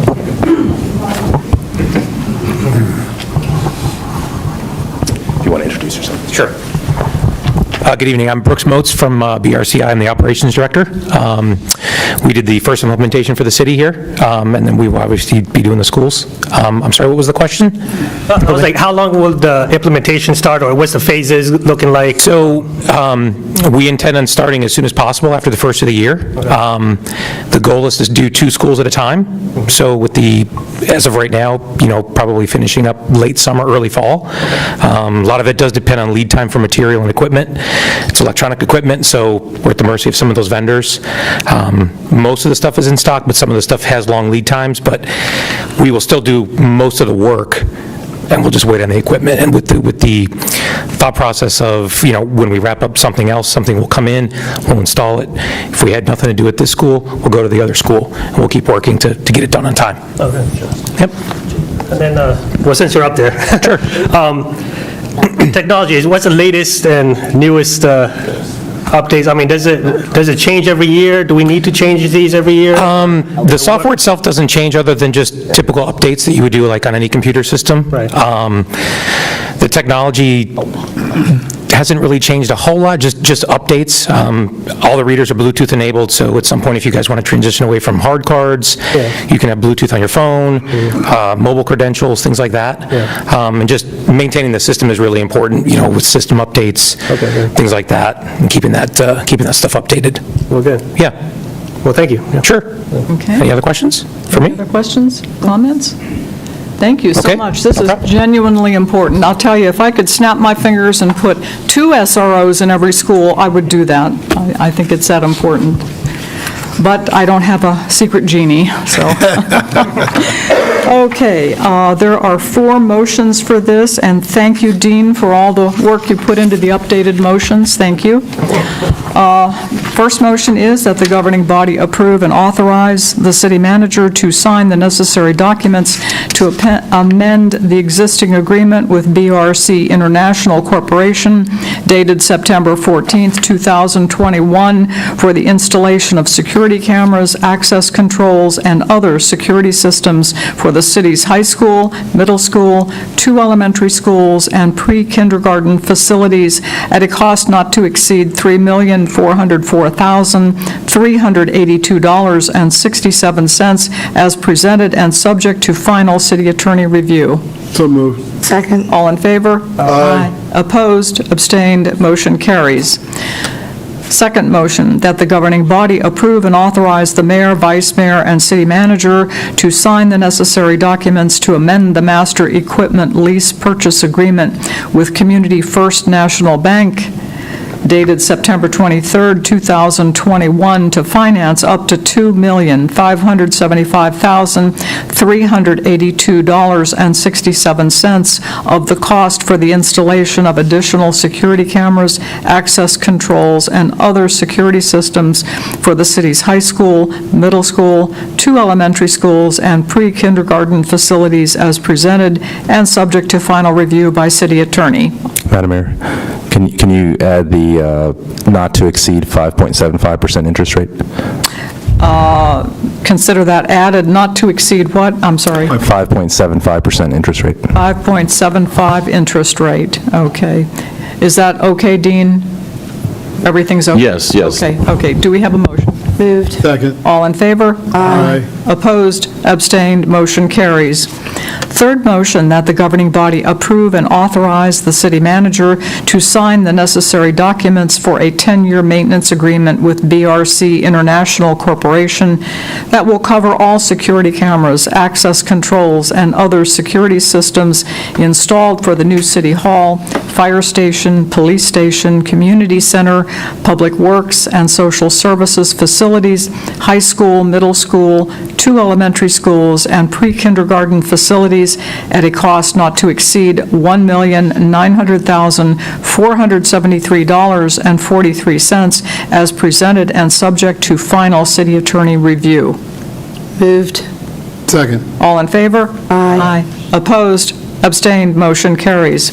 The fourth one, that the governing body direct the city manager to include funding in the CIP for the installation of security cameras, access controls, and other security systems for the city's high school, middle school, 2 elementary schools, and pre-kindergarten facilities, as well as for the 10-year maintenance agreement with BRC International Corporation, utilizing revenues from the photo enforcement program.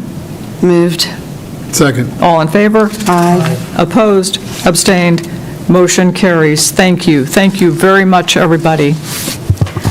Moving on to 9C, amend solid waste contract to include yard waste recycling. It's good to see the superintendent.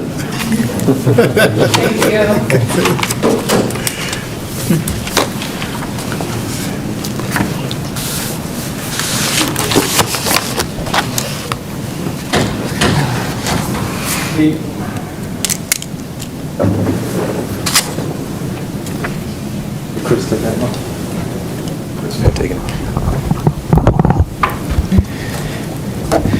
Mayor Rischel, members of council, citizens, staff, and guests, I'm Calvin Odell, the Director of Community Development. The agenda item before you tonight is in consideration of adding recycling of yard waste to our current solid waste hauling contract. Can you hold it closer? Okay. The agenda item before you tonight is in consideration of adding yard waste recycling to our current solid waste hauling contract. We had all vendors bid that as an item in their bid sheets when we bid this hauling contract in the spring, but we did not bring that before the body because the contract was substantially higher than the former contract, and we were trying to not increase solid waste fee any more than was necessary. At the time, we believed that we would be able to provide similar service to what we were providing, but we have received numerous complaints from residents, and we have found ourselves in a bit of a bind with not having yard waste recycling services. Patriot is still willing to acknowledge their original bid, which is attached to your agenda item. You'll find it at the top, page 2. But they're still willing to acknowledge that. It would come to a total of nearly $94,000, $93,490.20. That is $23.88 per household for the entire contract year. What that would do is it would allow Patriot to send a separate truck, collect all of the yard waste that's placed out in yard waste, compostable yard waste bags, and take it to an actual composting facility rather than treat it as trash. We have received complaints from concerned citizens. There are environmental benefits, of course, to this, and it also helps the city with its recycling rate, which, as you know, has been a challenge because so few items are currently being recycled. We're constantly having to adapt to the state of the recycling industry, but yard waste does count towards the city's recycling rate, which would go a long way to helping the city meet its recycling rate requirements. Are there any questions about moving forward with this? Thank you, Calvin. Comments or questions? Yes, ma'am. Do we have a rough idea of how many residents have called? Is it like 10, 20? So we're dealing with at least a handful every week in regards to how much is being set out, what is being set out in. We actually modeled our ordinance towards a recycling program so that we wouldn't have to rework anything if we decided to do yard waste recycling. And that is causing a little bit of confusion among some residents. But we need to be able to identify yard waste, and it needs to be set out in proper yard waste containers. But then residents get upset because they're spending money on yard waste containers only to see it go into a trash truck. So we're getting a lot of complaints. How many are directly about the environmental aspect of it, or how many are about the fact that we're telling people that they can't just put it out in trash bags? Overall. Yeah, overall, we're dealing with at least a handful every week, sometimes even more. It's been rough the last couple weeks of leaf season because lots of households have had 15, 20 bags of leaves. And we get a lot of comparisons, too, to neighboring jurisdictions, all of whom recycle their yard waste. So you say you have a handful every week. There are different people calling in? Yes, It's yeah. not the same. So you see how it goes. People clear their yard, usually one big clearing a year, sometimes two, but they'll do it, they'll set out multiple, 10, 15, 20 bags of leaves. Then somebody down the street does it the next week. So people, it's not the same group over and over and over again. We're just dealing with people who find out, oh, hey, I can't put my leaves out there in black plastic bags. Yeah. And when we tell them it has to go in compostable bags and then they watch it go into a trash truck, then that kind of angers them, and we deal with that issue. The reason I ask, because we don't want to spend $93,000 for 6 people. No. But I do understand that recycling of yard waste is important. I do. I understand that. Okay. So, comments or questions? Yes. Calvin, help me understand, prior to us adopting the new contract on May 17th, what did we do in prior years for recycling with Patriot? What was our contract? So their recycling agreement with us did not include yard waste. It never included yard waste. This would be the first time. No, they were treating yard waste as trash. Okay. And so now that we're going to start using recycling yard waste, there's going to be a separate can for the yard waste, a green can? No, it won't be a separate can for the yard waste. You can leave just in accordance with what our ordinance says, you can put it in a hard-sided container, correct? That can be dumped into a truck, or you can put it in compostable yard waste bags, biodegradable bags. Did we give any consideration to the green can that I see most cities and communities have that's used for yard waste? Well, again, that would be an extra cost in the contract. When the cost of the contract went up by nearly $250,000, we were trying to control those costs, not add extras in. So we didn't ask for a bid price for an extra container. But are you asking for an extra container, or just saying that one of the 4 being, okay, an extra in addition to the 4? Well, one of the 4 would be a green can. Okay, one of the 4 being a green container, and you're saying that the city should evaluate whether we should provide that to each household? Because it makes it easier to do if you have a green container to put your... We would have to price that out separately. I don't know if we have I know we price out containers, but not necessarily that green one, so we can get back with you on what the cost would be if we were to buy every household the green container as well to facilitate that, but that would count as one of the 4. So my other question now to you, Mr. City Manager, the $28,388 per household, the cost, is that my understanding what the cost would be for the the yard waste recycling? You're saying if you divide the 93,000 by the number of customers, 3,000. 3,907. Let me do the math here.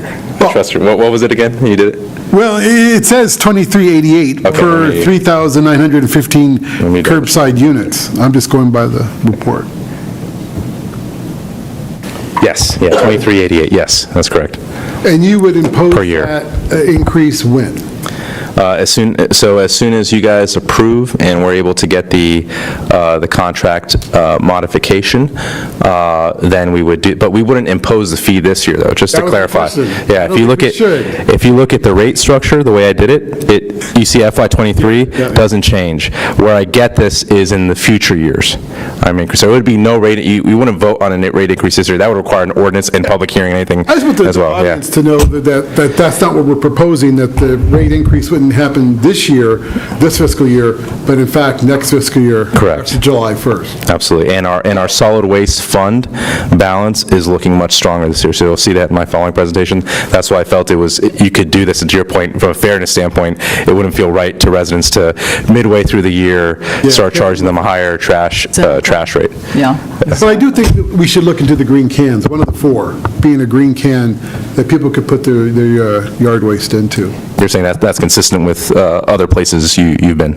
Yes, Okay. very consistent. Yeah, I would say just because it's not that a can is a can, but cans are going to be similar, I would think you're probably looking at somewhere along the lines of $200,000 added to the contract to provide that extra container. So I But mean, one time, right? Yeah, A one-time fee, 200,000?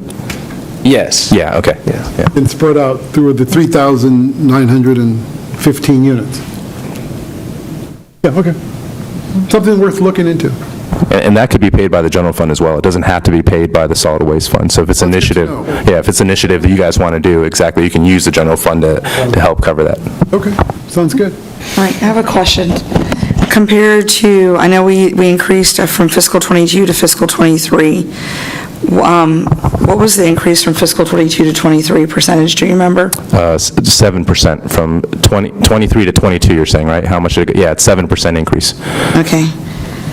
Yeah, it's in the table there on the bottom of page 1 and top of page 2. I show you what the percentage growths have been, including this fiscal year, what the current rate charge is. So we increased it 7% in FY '23. The new one stays at 7%, so no change. And then you can see in '24. 4%. What's that? Next year would go up 4%? Exactly. 4 percentage points. So from 7% up to 11% to cover Then it this. would go down the next year?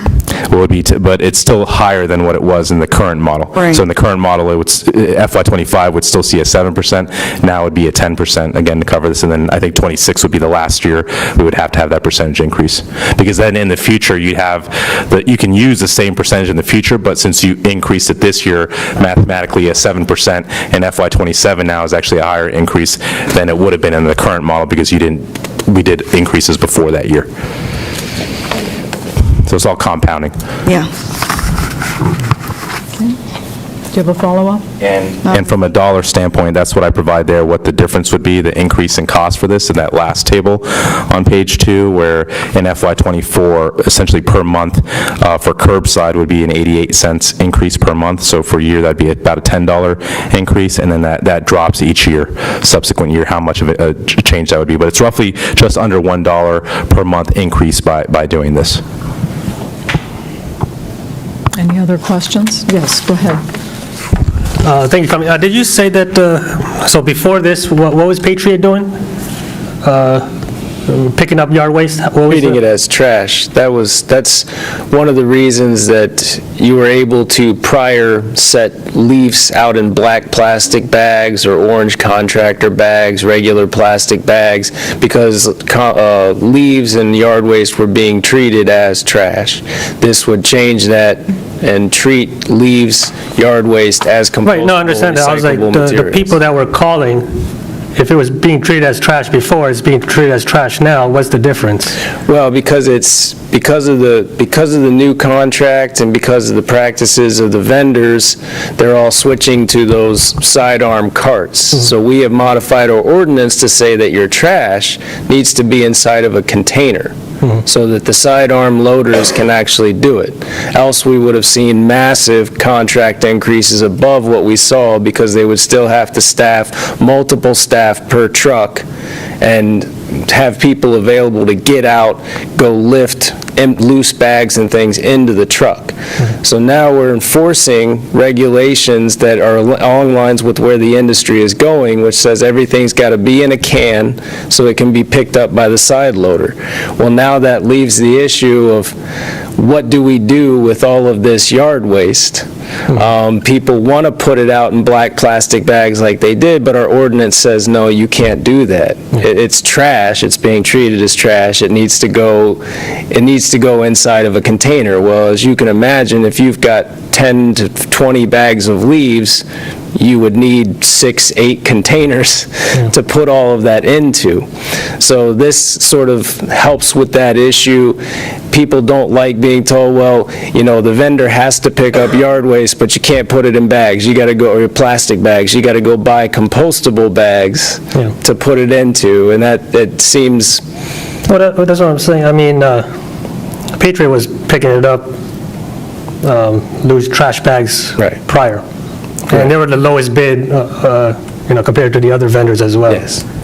So, I mean, I know we did the ordinance change, but it seems like we're getting these unnecessary costs and burden to the city now with all these ordinance changes. No. Again, that was to have a more competitive price, because if we didn't do that ordinance change and we allowed them, say, hey, we required them to go around and pick up, the contract cost would have been significantly higher. So we saved our customers a ton of money with this requirement by not requiring Patriot to go out and actually have to pick up trash bags. Well, that's what I'm saying. They were doing that before. Yeah, correct, but if we wanted them to continue to do that, it would have been a much higher contract cost than what we had. Steve, is your argument that we've been picking up the leaves and treating it as trash all this time? Right. So really, the practice hasn't changed, other than either has to be in the paper bags, the container. We still offer, right, people until what, I think, was it today or tomorrow? Right. They could put their... You can put your leaves right out at the street. The city will come by and vacuum them up. Well, December 16th is the last day. Okay.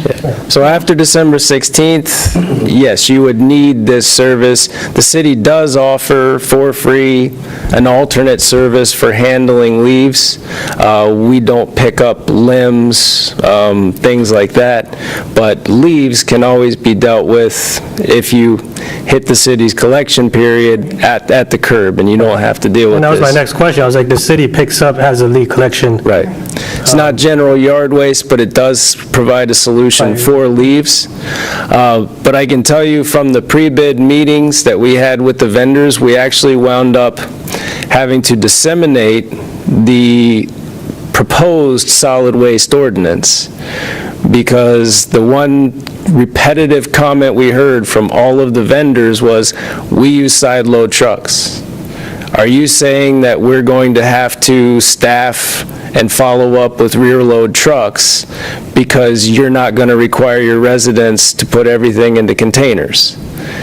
And we had to actually show them the not yet codified ordinance and disseminate that to them so that they would not raise their bids by $250,000, $300,000 to accommodate for the fact that the city's ordinance did not deal with trash being required to be in containers. So all of the bidders, including Patriot, our current hauler, were privy to the fact that our ordinance that was being considered by the body required trash to be in containers, and they bid the contract that way. So to say that, we were getting something and now we're not getting it, it's not quite accurate, because I have a feeling that Patriot's bid may have been substantially higher had we not modified our ordinance to support the way the industry is going with the side load trucks. Well, they'll still be the lowest cost too. It's probably still be low, but our we would have already raised the fee to offset that. We would have already seen a massive increase in the contract costs and had to raise the solid waste rates to offset that. In some of the parts of the city, we can't even use a sidearm truck. some of it, and we had to clarify that for the vendors too, or the haulers too, is that you need to, if you have not yet done so, before you leave the city today, you need to drive around and look at the parking condition, look at where people set their cans, and that's going to be your decision. Are you actually going to be able to use a side load truck throughout the entire city? All we can do is set an ordinance that requires people to put their trash in containers. We can't deal with the fact that there are certain conditions with parking and available space that don't allow for the use of sidearm trucks. We're not going to build a city to accommodate the solid waste industry, but we can modify our ordinance to make what they're trying to do work. And just to clarify also, we didn't propose the ordinance simply for that reason either. The other issue, with the bags being out was the attracting rodents and wildlife, that we were also, there was concerns from residents about that as well. Yes.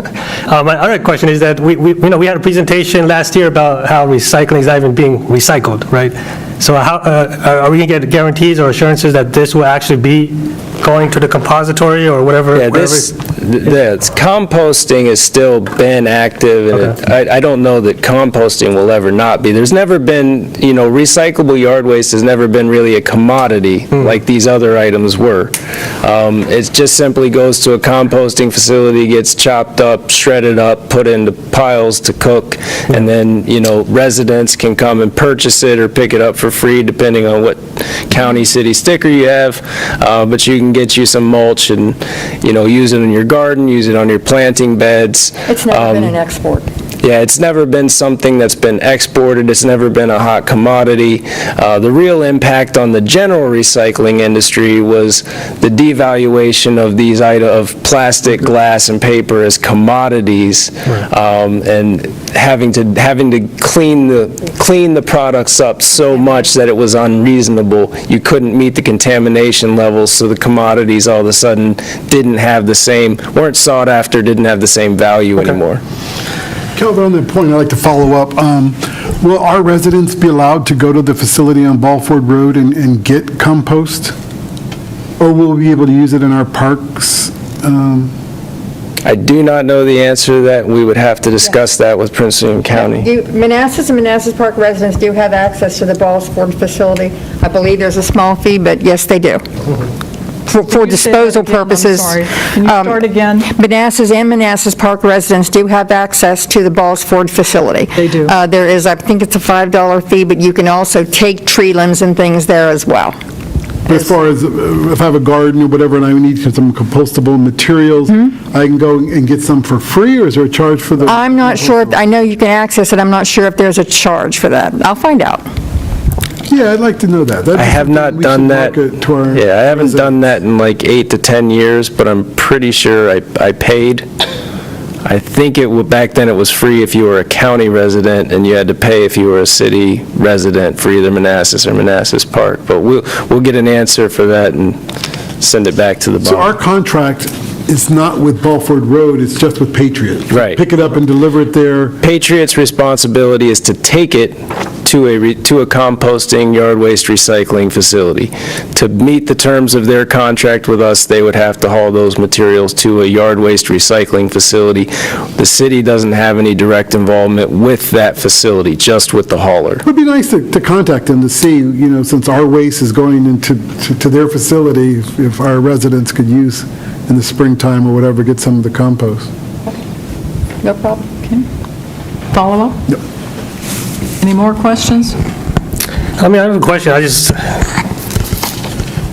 We're taking a vote on this tonight. Yes. I'm proposing if we maybe table this for another meeting until we have a full body here. Because, this is a $100,000 cost added on with increases year over year. So, if you're comfortable doing the vote tonight, that's fine, but I think we have some questions to be answered still about use of the compost facility. And I still have a question from where would the roughly 93.5 come from in the budget? It would come from the reserves. Okay. Yeah, you would pull it from reserves this year, but then that's why the rate increases happen in latter years to repopulate the fund balance. Yeah, and the other thing is, we got to realize that composting is a part of the climate action plans. We have not, as a city, where every other city around us are composting their yard waste. We have got to be part of the solution and not part of the problem. And this is a relatively small amount of money. Now, it'd be nice if we can get some residents to go get some bags of compost at the end, but if not, we still, as a city, have to be responsible for the environment. And we know that other recycling, plastic and bottles, there's no markets for those. But yard waste is a simple, easy way of adding and protecting our environment. You listed in your report, Calvin, which I thought was quite excellent. You list several things, reduces greenhouse gases, improves the final compost product with the elimination of plastic bags, increases the city's recycling rate. But at the same time, the argument made that we have been doing composting with putting the leaves out there. The city does it right now. Right. And No, the city just sucked it up and put it in the trash. No, I'm talking about when folks take all their leaves, they put it out in front of their house. Oh, yeah, that's one time a year. People cut their grass. Right, and many of us, Continual including basis. myself, have a lawnmower that does the mulching. I know, I haven't raked and put the grass in the bags in years because the lawnmower that I have which doesn't do that anymore, it actually mulches the grass. I guess is the best word to use. It mulches the grass. I'm not sure Yeah. too many people do that, though. The clippings, they go back to the grass. I mean, Yeah. that's what- And I think to your point about all the surrounding localities doing Yes. it, I think we haven't done it so far because of cost. I mean, Yes. we're now to the point where we've got our head above water. Yes, I can understand in past Yeah. reasons why, Yeah. financial reasons why, but that's not the reason today. Financial. No. I mean, we have the We have highest. reserves that we're going to pay. But we have the highest trash rate right now in the whole region. No, we have low, Manassas has much higher rates than we do. Yeah. The city of Manassas. Yeah. Yep, yeah. they do. We still have the lowest, yeah. Much. Okay. And Prince William, I think you have to go get your own service, right? Prince William, you have to, and Fairfax, I think. You have That's to to, Fairfax. Okay. Fairfax County, Fairfax City provides their own. So what's the consensus of the governing body? Do you want to vote tonight, or do you want to put it off until next I'd rather Tuesday? table till we get some more information I'd about like some to of the vote on it questions. tonight, only because it's not going to take effect this year anyway. As the city manager pointed out, we're not going to, the resident is not going to pay this extra fee until after July 1st, the start of the next fiscal year. But the 100,000 is going out when? What is your, The 100,000, that's going out immediately. Well, but we're using that out of reserves, our Reserve, reserves in the solid waste fund. what is your preference, Councilmember Javed? Well, before I can answer that, for the leaf collection, that goes to a compository for the city does? What is it? No. Oh. No, there is so we stopped having access to the Prince William County composting facility.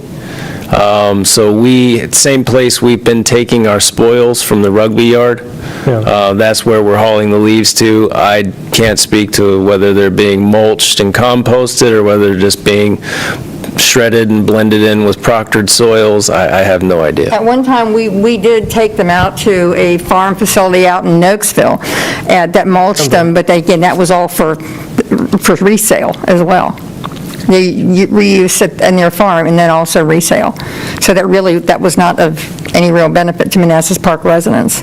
And let me just get the dynamic straight too. So the yard waste will go in a separate recycling truck? Just the leaves, Just the leaves will go in a separate recycling truck, free from other recyclables? Well, that was collected by the city public works staff when we were around with No, the he's talking leaf about the new scenario. If this is scenario. approved, So if they is it vote going to be yes. mixed with other recyclables, or is it just a completely new truck that's coming out? Oh, no, that's a completely separate truck. That So this goes is out. Yeah, a it's not separate mixed with truck, it. not mixed with It's anything? more than just leaves, it's yard waste. It's yard waste, yes. It's Tree everything. trimmings, it's clippings, it's a whole bunch of things. Brush, shrub, yes, everything. All yard waste. What city is not doing recycling of yard waste? Besides us, I'm honestly, in Northern Virginia, I'm not sure. Wow, Yeah. wow. Councilmember Javed, what is your preference, vote tonight or table it? I mean, it's just this cost, I mean,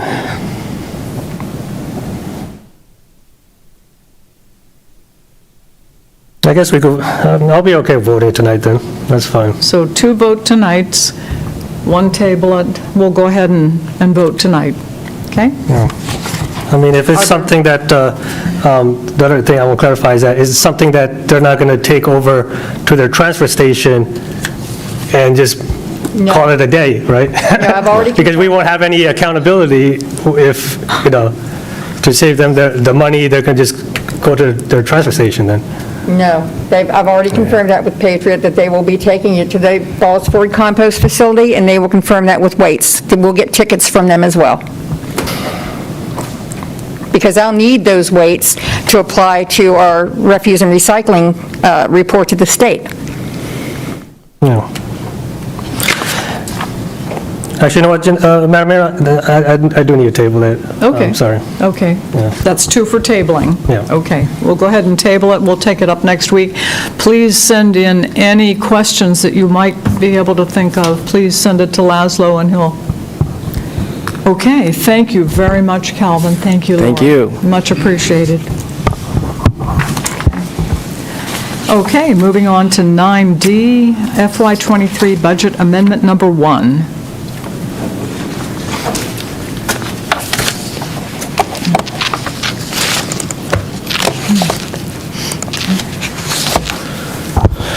Good evening, Mayor and members of the governing body. I'll be proposing not only the FY23 budget amendment tonight, but also give you an update on the FY22 closing, including the audit update as well.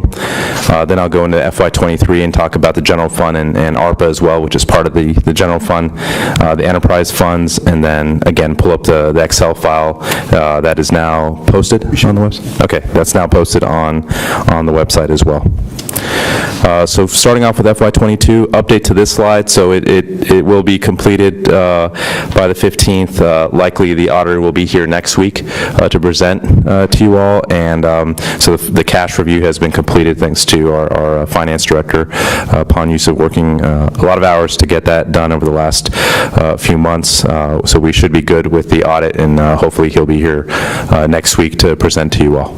And so the fund balance tables are actually audited numbers as well, so that's good. So I went with what the finance director told me for the city, what was likely going to be the fund balance based off of audited versus what we had just in our budget numbers. So there's going to be some changes when it comes to some of the budget numbers I'm going to show you on the next few slides for FY22, but I did use the audited fund balance numbers. So this is good news. Our fund balance in FY22 grew by, and it's actually, this is a higher number now. It's about 2.5, almost $2.6 million, because with the school's audit complete as well, their fund balance was an additional $101,000 from what we were looking at as well. So this amount here is closer to $2.6 million now, which pushes this up as well over $9.7 million. So our general fund balance continues to grow and be healthy. Again, we're above that 15% requirement, and we're going to continue to grow it to get closer to the recommended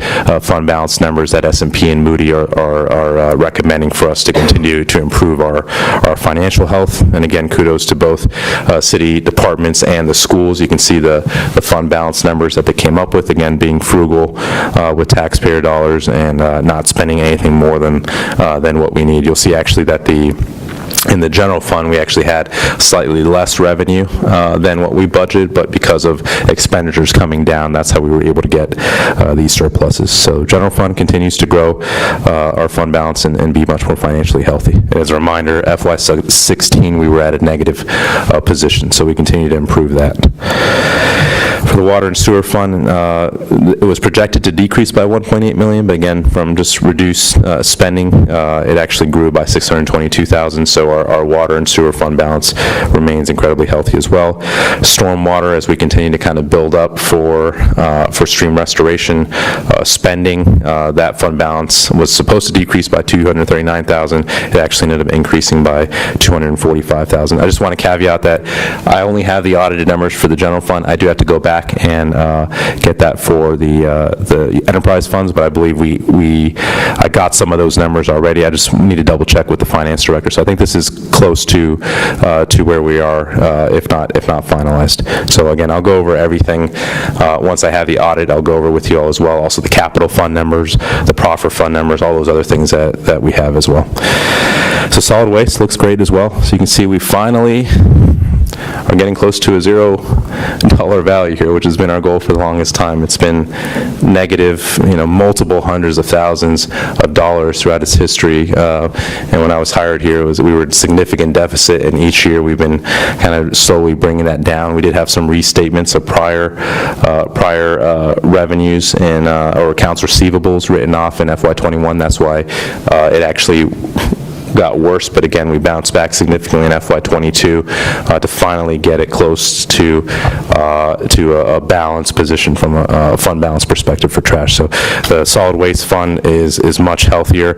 Again, there's going to be ongoing cost increases, rate increases. So in the long run, again, we're going to get this positive, but you'll see it's going to continue to kind of be like this, right, for the next few years in terms of getting negative and kind of fluctuating until the long run we get it to a positive value, simply because if you recall, we didn't want to, even though we had that massive increase in our expenditures for this year, we didn't want to put that all in residents right now, so we kind of had a phased rate increase. But as that phased rate increase gets executed, then in the long run the fund balance will be healthier as well. But again, we're already making progress just with keeping tight controls on expenditures as well. So any questions on fund balance positions? Okay. So for FY22, some of these numbers are going to be different.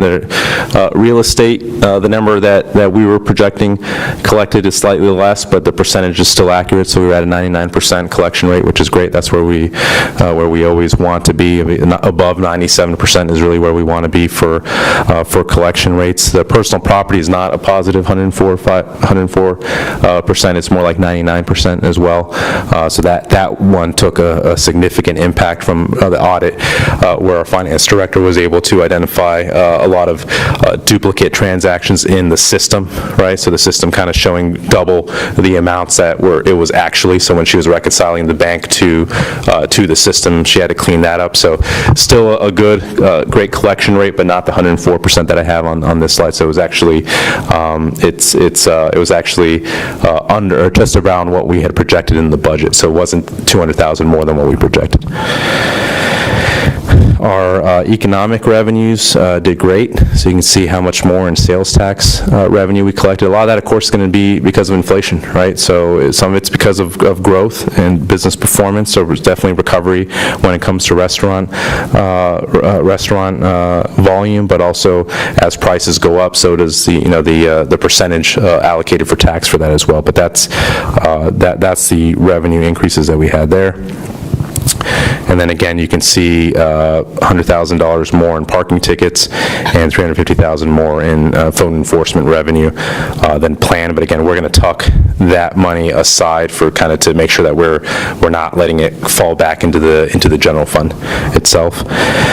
EMS cost recovery is going up as well, as the fire department has more calls for EMS services, and parks revenue continues to bounce post COVID as well. It'll continue to bounce up. Recordation taxes did well, and then just much less spending on ARPA revenue. And so less ARPA revenue used, less ARPA spending overall as well. So actually, this here, even though this says 800,000 more, it actually was negative 60,000 when you look at the actual audited numbers. A lot of the other revenues were small, but they all kind of add up, were less than what we had forecast. A lot of the state utility taxes and other things were less than what we forecasted when we did the audit. But again, I did this before we had the audited numbers. So this is actually more like negative 70,000, so less than budgeted, right? Does that make sense? So not that we have a negative revenue, it's just we didn't collect as much as we budgeted, but just around 60,000. Does that make sense?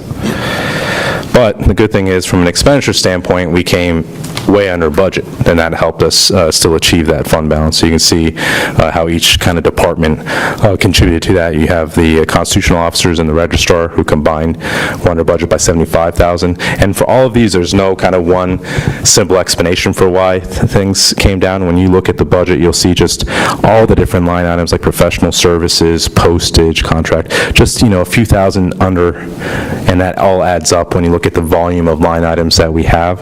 Everyone just did a good job of coming under budget. So city administration, that's city manager, IT, finance, HR, we were under by about $114,000. You also have turnover. That's also a contributing factor as well for underspending when you just have less employees than budgeted. So that's going to be contributing. But you also have to look at all the other line items. You can just see we came under most line items. Public safety combined, police and fire under budget by $257,000. And then community development and parks and rec had the largest expenditure savings of $878,000. The community development department also has the most line items as well. So as they achieve kind of those savings, it's across a lot more line items. So they usually get a bigger bang for the buck. Social services under budget by around $223,000. Luckily, CSA still came under budget. That's always one that we're always keeping our eye on. And then other categories, capital, county services, debt, everything else was under budget by about $1.4 million, but the majority of that was capital, which, as you can see in the FY23 budget, we're going to be requesting to carry over a lot of the capital spending, but we're actually not going to tap into fund balance for that.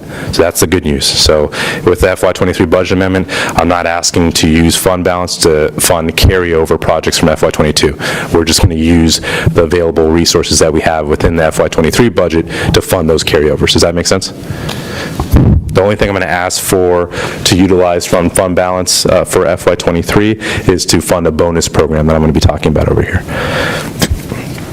So overall, you can see about $1.5 million less in operating spending.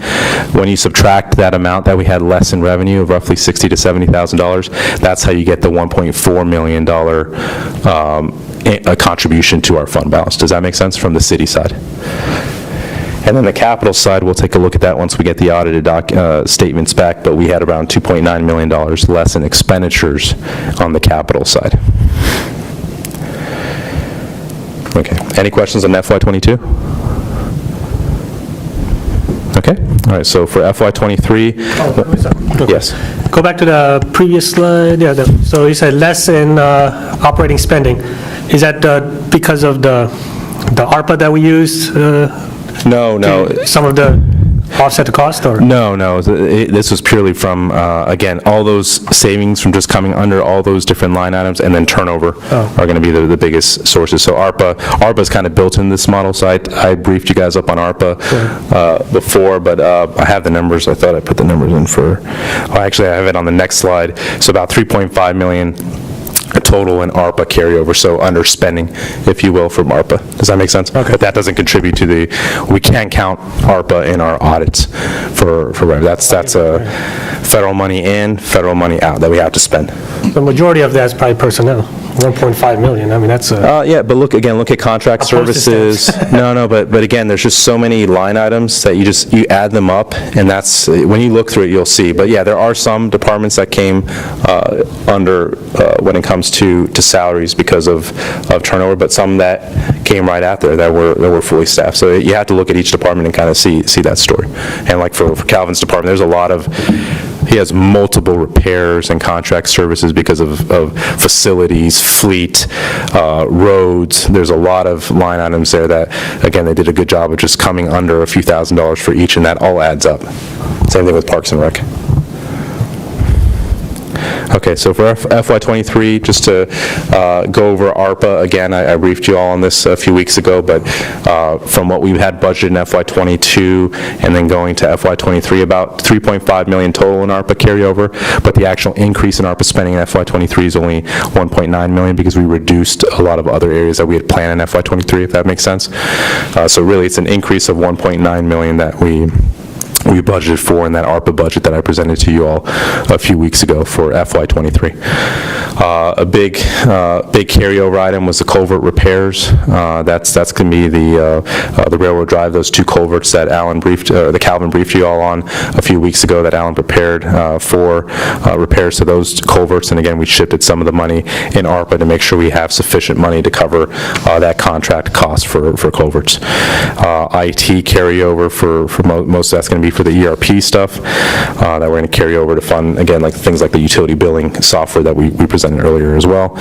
The restaurant voucher program that, even though we started it, a lot of expenditures, because round 3 was the biggest, that's where the majority of expenditures occurred, so we had to carry that over from FY22. Same thing with the tourism, travel, hospitality, that's the tenant improvement program that we didn't begin in FY22. We hope to be able to begin that in FY23. And then just additional equipment carryover costs for the ladder truck that the fire department purchased.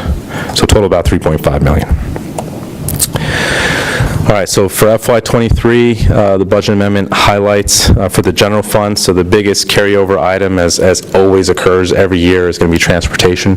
But again, the majority of which does not impact the general fund. The only projects that we're funding from the general fund are going to be some of the downtown transportation initiatives and the overnight no commercial parking signs, because that's not really a transportation purpose, those signs. That's more about city policy on enforcement. So that is funded by the general fund, but that's a small piece of the overall expenditures in transportation. The 2 largest projects being Connor Drive and Upper Kent, which we're hoping to start this fiscal year for both of those projects. So that's where the majority of carryover occurs as well when it comes to transportation.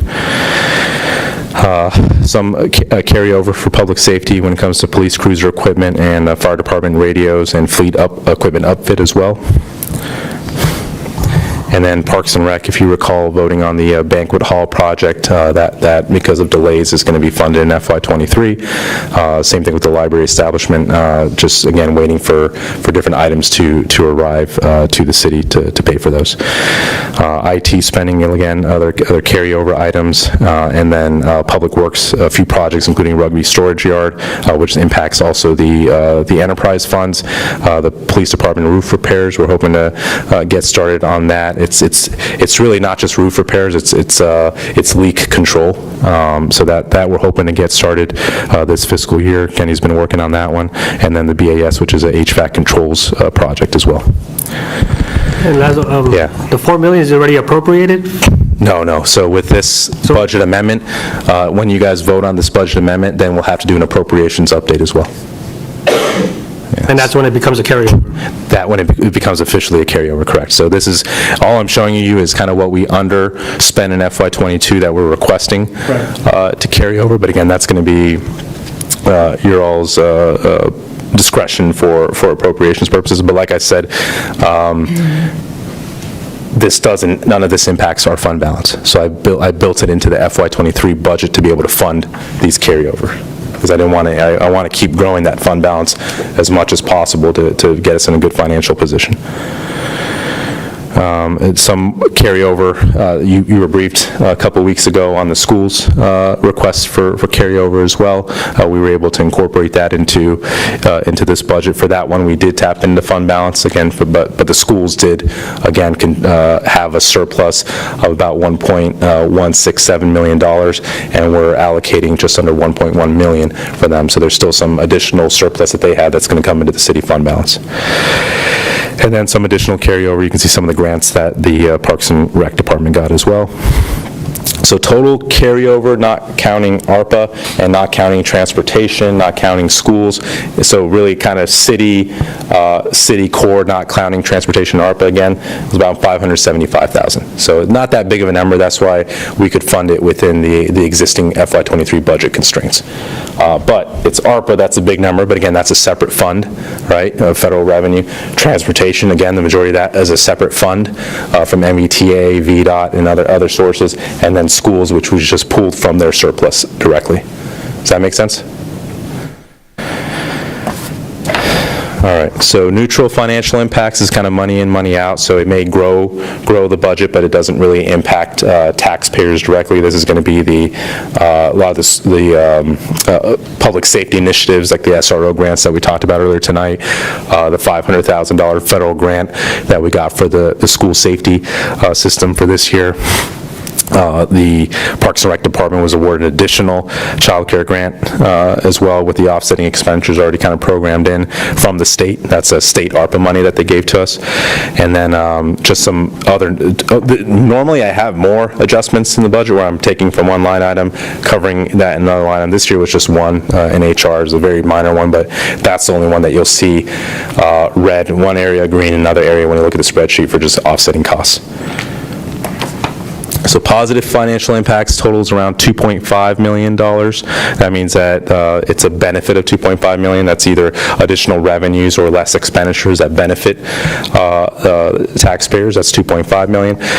So a big one is increase in estimated collection of delinquent taxes. So when we get kind of the numbers of what's still remaining from delinquencies, we kind of plug that into the budget, and then we look at our performance in collecting those delinquencies. So we project a lot more collections in FY23 based off FY22 performance for those.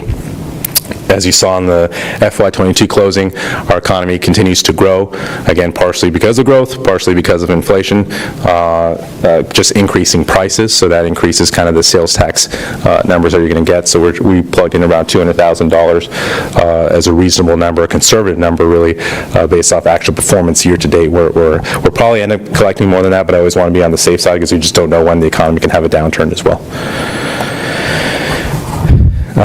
We talked about the police department, the revenues from the photo enforcement program, about $1.4 million, and we talked about what we're utilizing that for. That was the public safety salary increases for both police department and fire, the stipend program for police department and fire, and then the school security system that you voted on tonight, along with the maintenance program that we voted on tonight. HB 599, thankfully, we got about $46,000 more than what we budgeted for, so the state came through with some additional funding for law enforcement. And then, like I said before, for EMS for cost recovery was around $60,000 more based off of trends, and then we also got some more state funding for aid to locality grant funding from the state as well for fire department. Street maintenance from VDOT, we reported that we're going to get $45,000 more than what we budgeted, so that's good news. The library is getting more money from the state, of about $20,000, and I already mentioned that child care grant as well.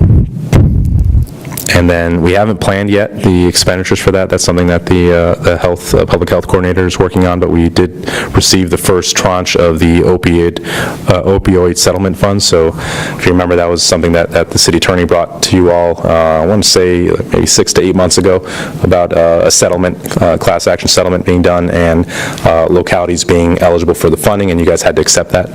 What was that designated to be used for? It has to be for mitigation efforts for reducing narcotics use, for treatment. So Francis, our public health coordinator, he's going to be attending certain conferences in January where they're going to go over the specifics of what we can spend that on, and then we hope to bring back specific proposals. But we received the $23,000, that's a drop in the bucket. It is. It's not going to be a game changer when it comes to money, but it's something. So I think it's going to be a lot of awareness investments and other things, but we'll come back with a list of expenditures that we can do for that. $48,000 in savings budgeted health insurance premiums, so we kind of over budgeted, estimated for the fire department based off of what we thought was going to be their usage for employees, so that's a savings as well.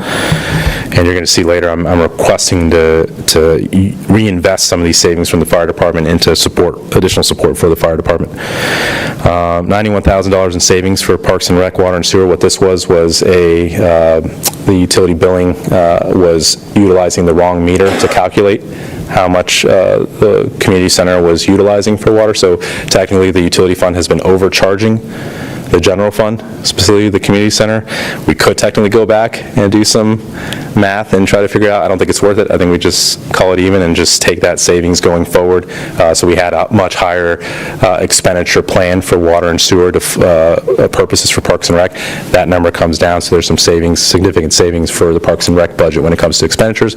That helps with cost recovery, right, for how much Parks and Rec is spending versus how much revenue they come in. So it's a good news story for the Parks and Rec department.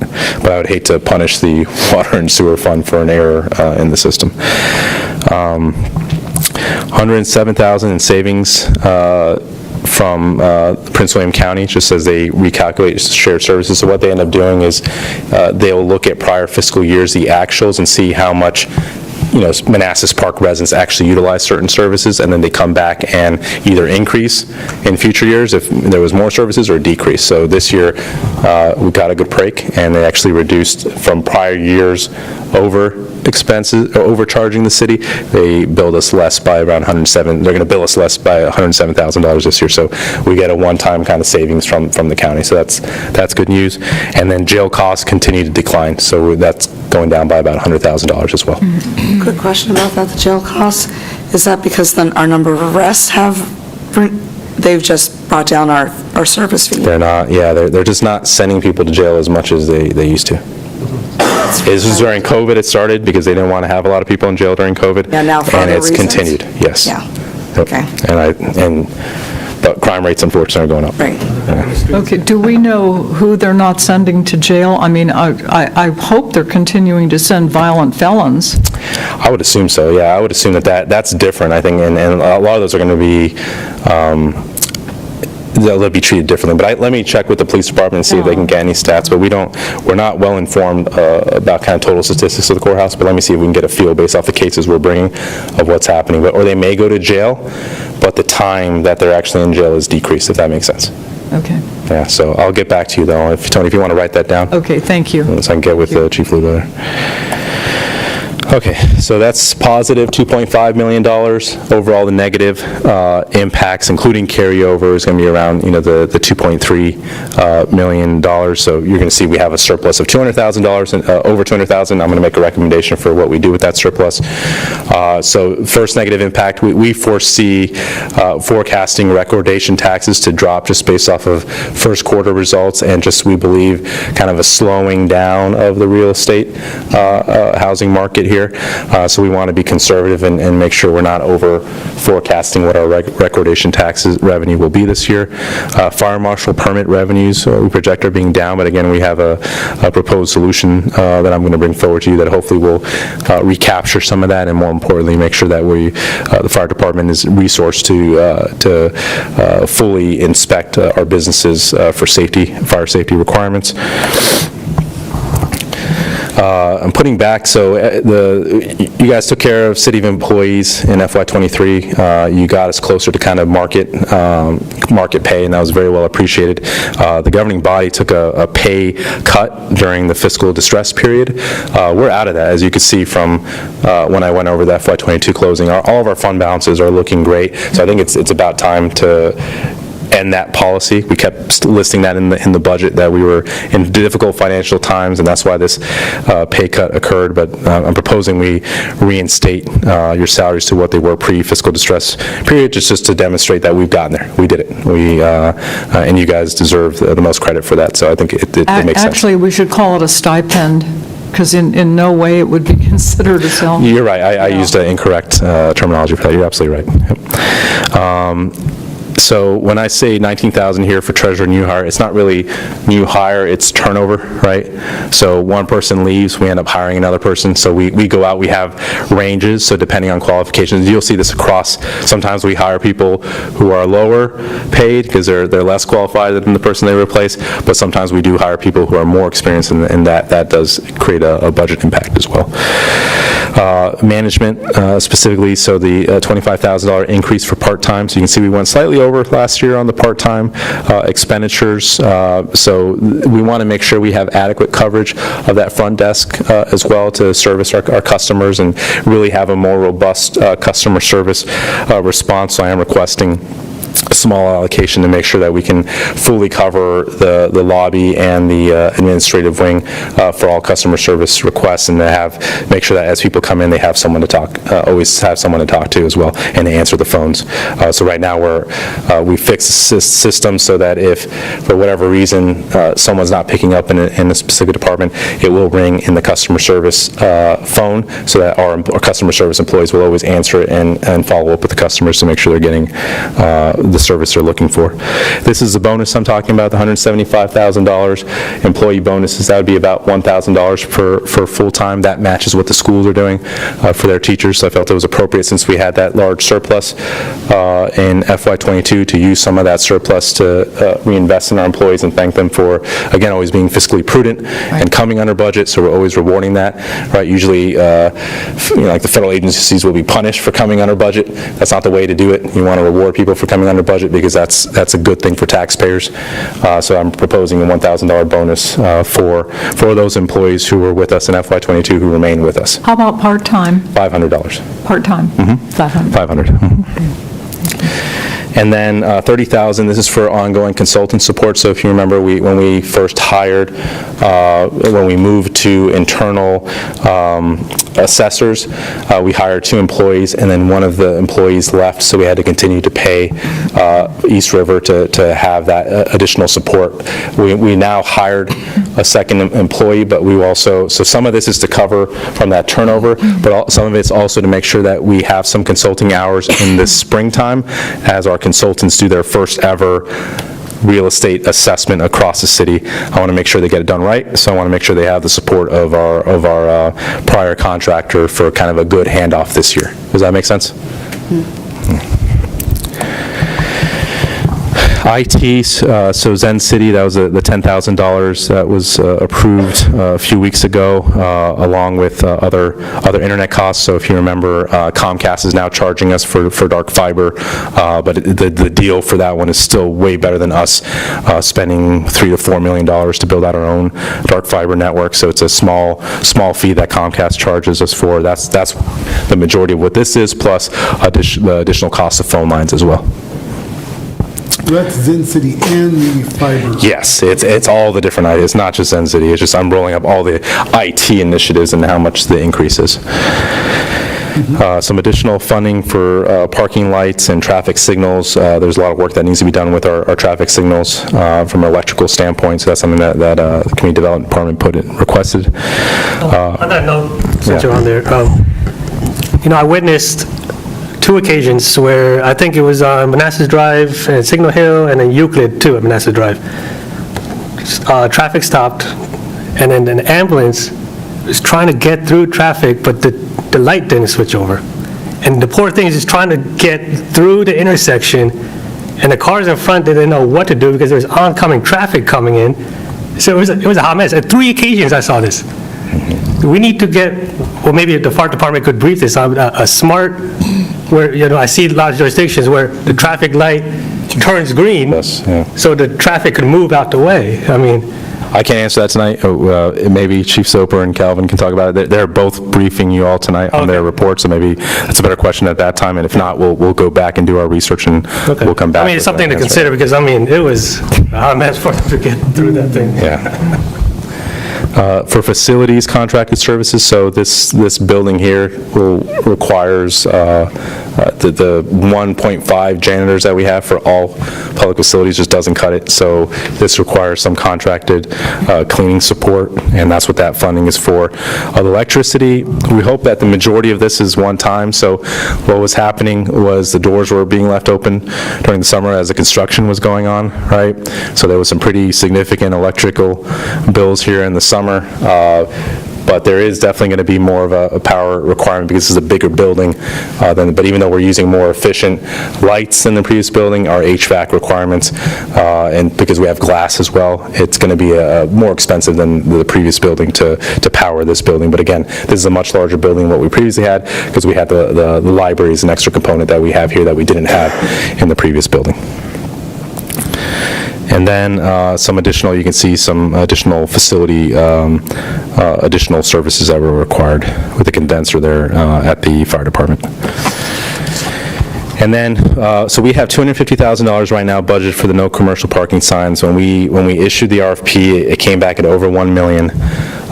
We think we can do it at $500,000. So you're going to be briefed on this next week.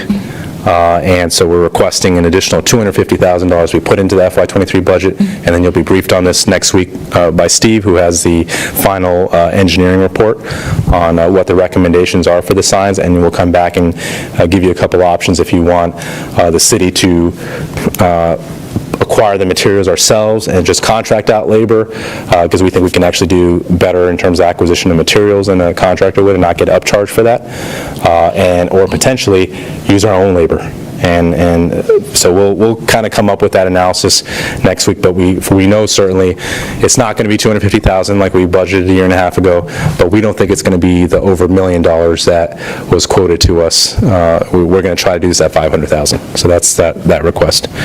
And then Parks and Rec, they have growing requirements, not just taking over Blooms Park, but taking over some of the downtown infrastructure, the plaza maintenance as well. As our infrastructure gets older, we have some breaks. So last year, a big break occurred at the water park. Could have been much worse than it was, with a water line breaking as well, and a lot of repair that had to happen. And when that happened, we didn't have enough money in the repairs, the operating repairs line item, and really it was a much larger project than that. So just like the Community Development Department, for all their different infrastructure requirements, has a repair, replacement, upgrade, and maintenance CIP item, we believe that that's necessary also for Parks and Rec as they continue to take on additional infrastructure, and as their infrastructure gets older and is more prone to emergency repairs. So that's $20,000. That will also, they'll utilize that for purchasing necessary equipment as we ramp up eventually our events portfolio in the downtown. We talked about the public safety stipend and salary increases that you guys voted for back in August and September. That, again, you guys directed me to put that in the budget amendment, so that's what this is. And then this is what you voted on tonight, right? So we have $500,000 available for the maintenance program and the school security system. Like I showed you earlier, I think we're only going to spend $329,000 in FY23 on that program. And so if we get $500,000, again, the remaining we'll just put into fund balance. The reason why we're putting that into a separate kind of photo enforcement fund balance is to your point, if ticketing goes down in the future, we want to first tap into that fund balance, exhaust that before we impact taxpayers to pay for that program. And then, like I said, inflation is a big thing. So Parks and Rec, their repairs and maintenance and contract services just continue to go up. So that's going to be an increase of about $28,000. But again, we had a lot more savings from Parks and Rec when it came to how much they're spending on water and sewer payments. And we also have the match for the Naylor Cemetery, where they're trying to raise funds for the gravestone, and we said we would match that at a certain amount as well. So that's what that funding is for. And I believe that was at $4,000, but I don't know the exact number. And then the schools briefed you on their mold remediation requirements, so that's put in the budget as well, $126,000 to fund from the city. So total, about $2.3 million, and out of that $2.3 million, $140,000 comes in from from more revenue, I should say. I'm sorry, less revenue. No, that's right. So it's less revenue, and then $500,000 comes from operational spending. Majority of that operational spending, that $500,000, is going to be for the bonus program. Remember, that's $175,000, and then the school's mold remediation, which is $126,000. So that's the majority of the operating expenditures. After that, if you want to look at what the next one is, and again, I don't include necessarily this one because that's kind of self-funded. All from the photo enforcement, I'm looking at right now for this number, the total number. I'm looking at the actual impact to the general fund budget itself. So the next highest again would be some of these facility charges that you see in this row. If you want to kind of calculate kind of what the biggest impacts are from an operating budget standpoint. Again, separated from that is the $1.4 million in photo enforcement funding, and then but that's already self-funded, so that's not really a budget impact. And then $270,000 in capital spending. The majority of that, $250,000, is for the no commercial signs. So with that, you have a surplus of specifically $254,000 in FY23. My proposal for what to do with that surplus is allocate $147,000 to reserves, keep tucking away money as best we can for future needs, and then allocate $31,000 to fund a shared deputy facility manager position for both the city and schools. Dr. Saunders agrees with kind of moving towards kind of more of a shared general services model. As a reminder, facilities are the driver of long-term debt. Our facilities are going to continue to age, especially the schools. We know we're going to have some significant renovation requirements for our schools, so moving towards kind of a shared general services model ensures that the city and schools work more collaboratively in the future to plan what those long-term needs are. It continues to function as a risk management standpoint where we're not dependent on one person and that one person's out sick or on vacation and we have a facility issue, and what do we do then, right? Both city and schools kind of deal with that issue. So Dr. Saunders and I came together and said, hey, it makes sense if we have a shared deputy position that can help both facility managers and can fill in for them when they're out and give us kind of a shared perspective on facility requirements. And as we bring in the general services administrator, we can look at a full consolidated shared asset management plan for both city and schools facilities as well.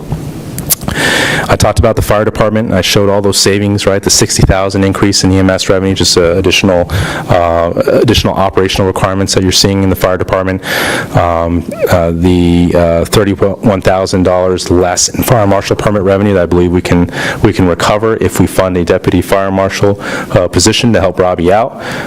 As a reminder, Robbie's not just the fire marshal who investigates any criminal activity related to fires. That does he does all the inspections for all of our commercial properties for fire safety. He does all the building plan reviews to help Calvin out when we have any developments to ensure fire safety is being done, but he's also the lead for administrative management of the department as well.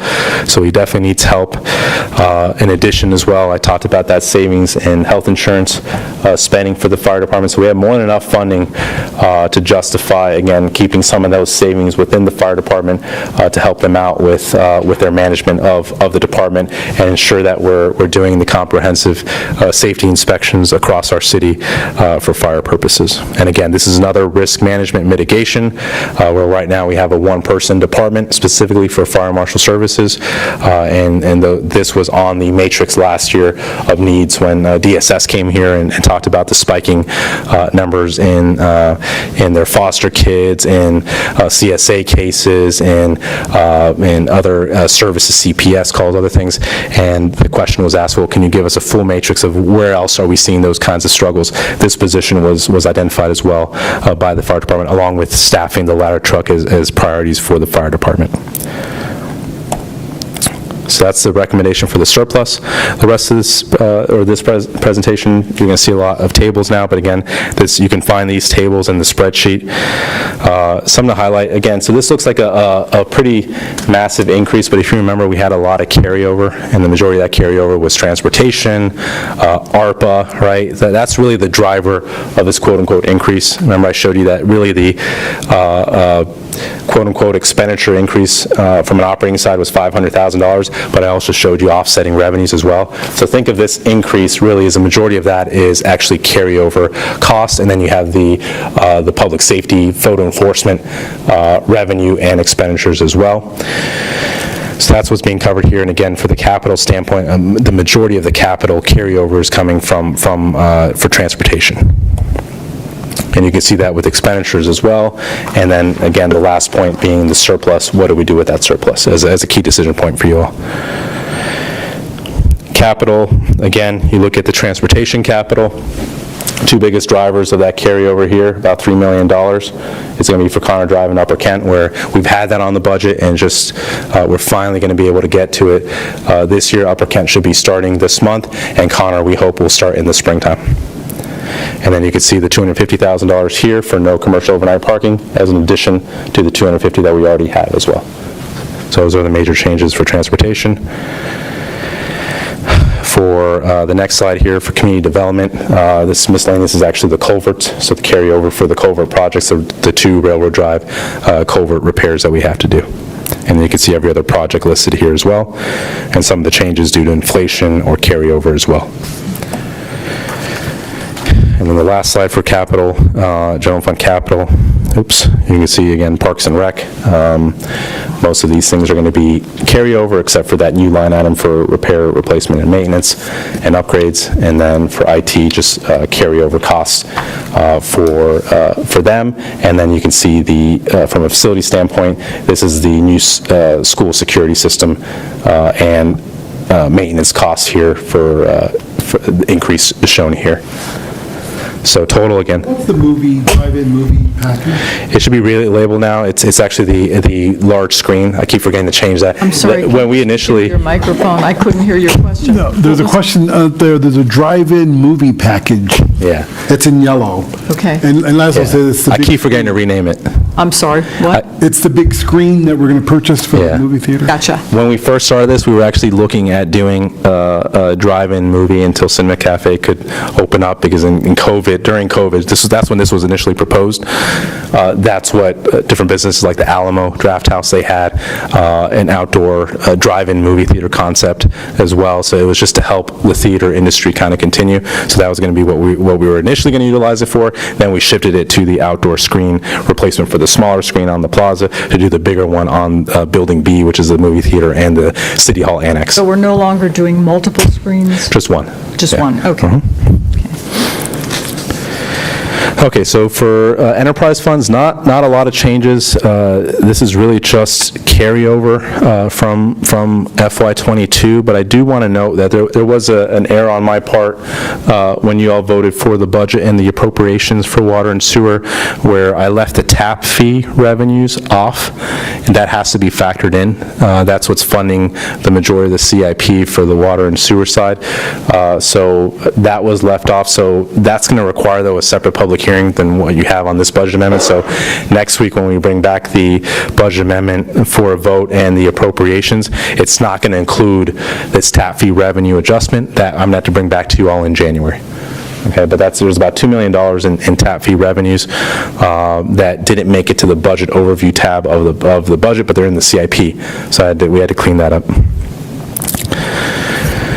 Stormwater, so because of all the downtown development, there's just been an increase in site inspection fee revenues. There's also been an increase in overtime as well when it comes to that, and also pond maintenance requirements as well.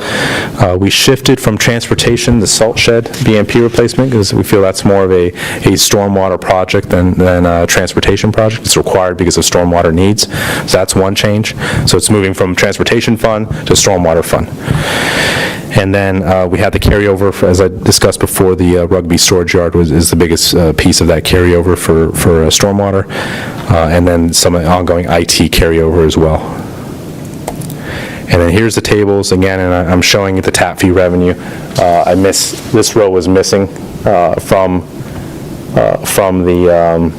the budget overview tab when I presented this to you all this past summer for vote, but we caught it here, and we need to clean that up as part of the amendment. So the spreadsheet, you guys want me to open the spreadsheet? There's no real change in how I do it. What's the consensus? Do you want it opened up? No? Okay, good. Okay. Easier for me. All right, so again, please review the files. You can always open it up. There we go, yeah. So please review that spreadsheet, please review this PowerPoint, send Tony and I any questions that you may have, and we'll get back to you either via email or at the public hearing that we have scheduled for December 13th. So we'll need an appropriations next week anyways for the third quarter. So we'll present two options for you, an appropriations of the current, including the current budget, and an appropriations if you guys want to vote on the budget amendment. Next week we'll have an appropriations ready for that. And then again, just as a reminder, we'll have to have a second public hearing in January to cover the tap fee revenues. Key decision points for you all, bonuses, do we want to proceed with that plan? And then the surplus plan that I proposed with the reserves, the shared deputy facility manager with schools, and the deputy fire marshal position, and then any other actions that you want to take with this budget. And that's all I have. Any other comments or questions? Yes. Thank you, Mr. City Manager, for the presentation. I'm really excited that we'll be able to give our employees a $1,000 bonus and $500 for our part-time employees. How soon, if we vote on this next Tuesday, how soon will they be able to receive that $1,000 bonus? Will it be before the holidays? Well, we're down to our payroll manager right now, so HR is covering for payroll as well, but I'll talk to her and see, but I'd be hopeful that during the holidays we can get it out, if not that first payment in January, right after the holidays, pay off some of that credit card debt from Yeah, right. the holidays. Very good. But it's exciting. I'm glad we're able to do that for our employees since the school district is doing that. It's great. Any other questions or comments? Go ahead. Yeah, so I mean, with the shared service with the school, they have one employee, we have one employee, we're proposing one more, be 1.5 for each. Why can't we use shared service for, our guys, his guys, they both interchange with the facilities? They can certainly, and they have been working together, but it's a big task for each of them. And the problem is when one of them is out, right, for like schools. Yeah. Well, then, our guy can't drop what he's doing here and go cover for that, especially with this new building. There's a lot of requirements. They're still troubleshooting a lot of the HVAC issues. Fire department, still troubleshooting a lot of those HVAC issues, the PD leaking. So there's a lot of facility requirements that's already on our plate, and the same thing with the schools. They have a lot. Remember the mold remediation? Yeah. That was a lot of work from their facility. Well, that's fine. I was just asking a general question. Yeah. If you think we need the one more person to help out, that's fine. And then on the negative financial impact on slide 13, that's all your proposals as well for surplus, or what is that? Yeah, so a lot of these, so this one, like, the recordation taxes, that's our forecast, but we're looking at actuals that we're getting in. So that's our recommendation, is that we do decrease that, because I don't think we're going to get all the revenues that we budgeted before. So some of these you can say are discretionary, but some of these are actual projections based off of actual results mine is as a well. projection. I'm talking about like the government body raise. Yeah, that's your discretion as well. Okay, and but some of these, again, like the IT thing, you already voted for Zen City. Comcast is going to charge us what Comcast charges us. So some of these are fixed that there's not a lot of discretion. But let me see. The ones that really have discretion are going to be, like you said, the governing body's salary. This is already done. With part-time, if you want to reduce our lobby coverage. If you don't want to do the bonuses, that's discretionary as well. East River, a lot of this is already built in, right, where we already been paying them when we were short-staffed. But suppose you probably could drop that a little bit if you don't want them to help our current assessors with the FY24 assessments. That's your discretion. This needs to be done. This is just part of doing business. A lot of the traffic signal failures that we need to get addressed. Cleaning contract. I suppose you could say don't clean City Hall, but I don't recommend that. We have a lot of customers in here. This we have to pay. That's Novec. That's what they bill us. That's what we have to pay. Same thing for the fire department facility requirements. But no commercial signs, your discretion. Do you not want to do that? But we have it in the ordinance, so you'd have to modify the ordinance to say we're not going to do that if you don't want to spend this money. And then, on that note too, I mean, is that 250 accurate? Because I mean, we were projecting 250 earlier. Cost went up four times that. So this $500,000, you're pretty sure we could get that done, or? Until we go to bid, we don't know. But again, we want to look at... Not even... Yeah, you'll have more. I haven't seen the briefing for next week. I had a meeting with the team a couple weeks ago for back then from that snapshot. So we'll know if we need an update on that number when I review that for next week. But that was our best projection of what we thought we could get in. We had to do a lot of assumptions though with that about what the bid was going to come back with, what labor costs are as a percentage of materials as well. So we did a lot of math on that one in this projection. Yeah. Okay. And then on this slide, we already voted on these two. This one again, that is what it is. It's just as we make repairs at the rec center, at the Signal Bay Water Park, costs are just going up for materials, for service as well, mold remediation. And that was schools already did that, so. That was my next question, is that, so the photo enforcement program, you're proposing that we use that to pay salary increases for the public safety Yeah, you guys voted, so that was a two-part program. So we presented the stipend as stipends well, in right? August, you voted for it, approved in August, and then the salary increases. Remember, that's when we showed you the starting pay for like the Virginia State Police and other localities and how they had all increased their starting pay. So again, we keep trying to play catch-up.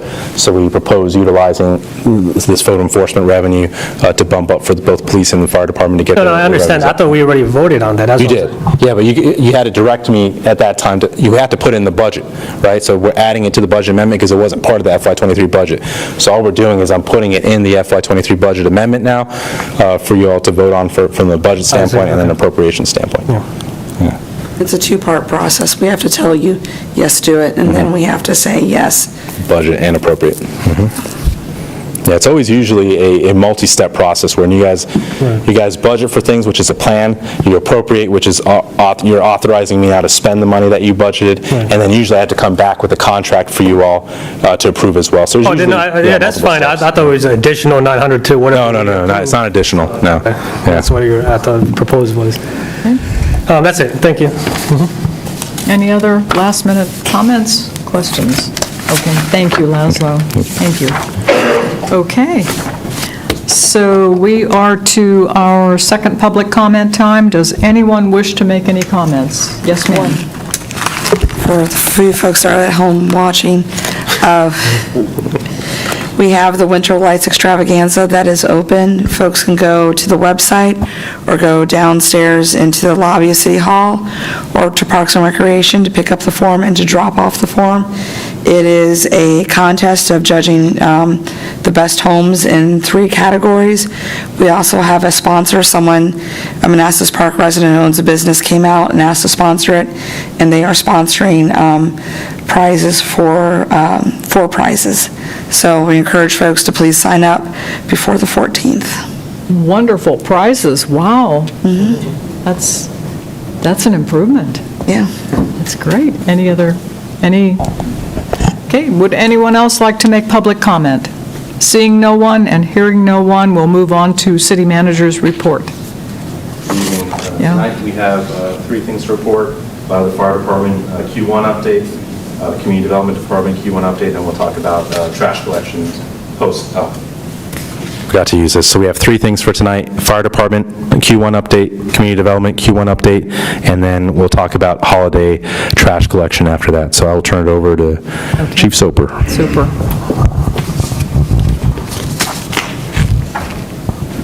Thank you.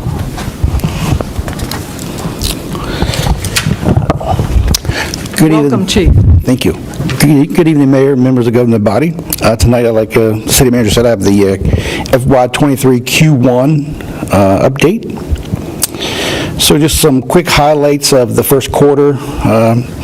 City staff attended some city functions as well as some other special events. July 4th, the City Hall grand opening, dedication ceremony, the National Night Out, the Latino Fest, and also we participated in the Fallen Firefighters Golf Tournament. Also, we've hired 1 new paramedic in the first quarter, which was also a former paramedic from the city. Started his career here in the late 90s, left us to go to Fairfax City, retired from Fairfax City, and decided he wanted to come home to finish his career here, so we're glad to have him back. Also, our command staff attended the International Association of Fire Chiefs Leadership and IS Incident Command System Training Symposium in San Antonio, Texas. Very hot in Texas in August. Also, we were approved in the first quarter to purchase a new fire engine, which is currently on order. Still looking at 24 to 31 months of delivery time. Some quick stats. Fire Marshal's office, there was public education events was 4. There was fire inspections of 41. Investigations was 0. And community outreach programs were 10. And the fire and EMS operations numbers, total calls for service in the first quarter was 803. The breakdown was fire was 317, EMS was 486, and total unit responses was 1,151, which breaks down to 466 for the medic. For the ALS, or paramedic engine, what we call it, it was 589, and then the battalion chief was 96 for the first quarter. Response data, so average time of arrival, it runs right around 4 minutes and 4 seconds, which is really good. Our busiest day for the first quarter was Friday.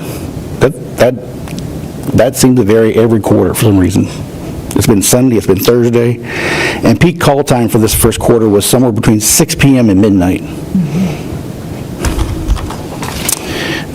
Just to show that the graph of the breakdown again, the EMS responses from FY22 first quarter was 671 total, 803 for FY23, so there's a definitely increase. The average response time from FY22 to FY23 basically stays the same. The run box comparisons, that we break down the city in 3 different little areas. The only difference between FY22 and FY23 was basically somewhere in the central area. You see a slight increase in the FY23 versus the west side. We actually had less call volume from Manassas Park over there. That's when the AVL kicked in, and we started to see Yorkshire come into the backside of Manassas Park on the lower end a little more. Training and activity hours, they stay roughly the same from FY22 to FY23.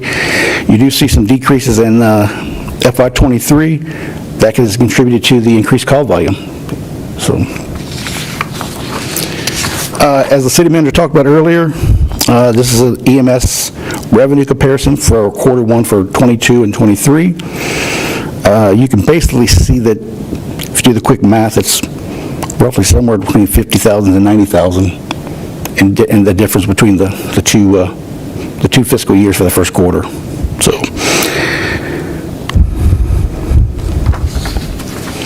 just some updated events coming up for the fire department. These were not actually in the first quarter; they are currently going on today. We did attend the Northern Virginia Leadership and Development Institute graduation.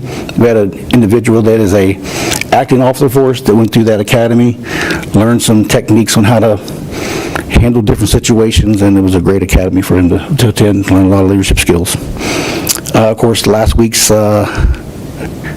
City Light Parade, which was very well attended by the residents. A lot of people inside those roads. This Saturday, we do our annual fire department Santa run throughout the city. It is currently on social media advertised from 8 to 5:30. We will roughly start somewhere around 8:30 to give people a chance to get out of bed on Saturday morning. I do believe it is scheduled to start on the west end. We're working with Parks and Rec to try to get the individual there to help us do the tracker again so that people can track where Santa is moved throughout the city. It seems to be very helpful. Yeah. And then on the 17th of December, we have staff attending the Wreaths Across America at Arlington National Cemetery. So we'll have staff down there to help them with anything that's going on down there. And other than that, that's it. To answer your question earlier about traffic lights, Oh, yes. we do have that capability already. I'm not sure if it wasn't working properly at the time. I don't know what red light you was at or traffic light you was at. But every traffic light we have has the detector on top. Every vehicle has the infrared signal. Maybe it might have been too far away for the signal to catch the light post. But if you can tell me which traffic light you was at, I'll have... The Euclid Manassas, I saw twice. Okay. And he was literally right there at the light. Okay. I seen it switch over on the 28, so I don't think that's the problem. But it was that light, and then one time on the Signal Hill Manassas. Okay. But yeah, it was, I mean, he lost 2 or 3 minutes probably just sitting there.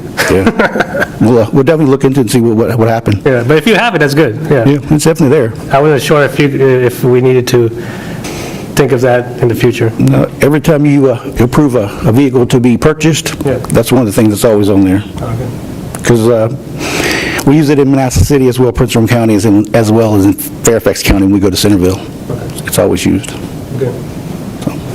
Follow-up? No?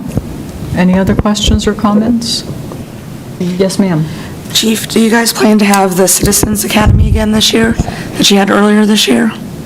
We do. It should be again in the late winter, early spring timeframe.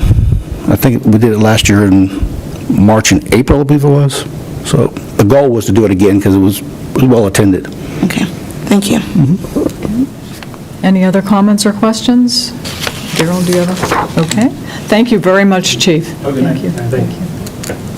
Okay, and next we have Community Development.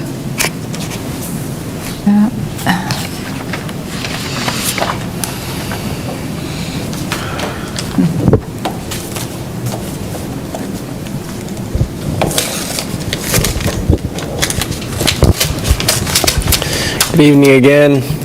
I'll try to keep this brief. It's getting late. I'd like to first start just by going over some project highlights. Upper Kent and Connor both went out to bid, and bids were received in Q1. Upper Kent came in slightly over anticipated cost, but that was sort of offset by Connor coming in slightly under anticipated cost. The Railroad Drive culverts went out to bid, but as we discussed a couple meetings ago, that bid had to be reissued due to proposed completion schedules, but that is back out on the street and bids have been returned once again. Manassas Drive at Russia Branch culvert, those bid documents are at 90%. We're working with VDOT for final bid document review and advertisement. Street resurfacing, we did get our resurfacing projects approved, but Branscombe was not able to accommodate us this fall, so we'll be working for early spring for those projects.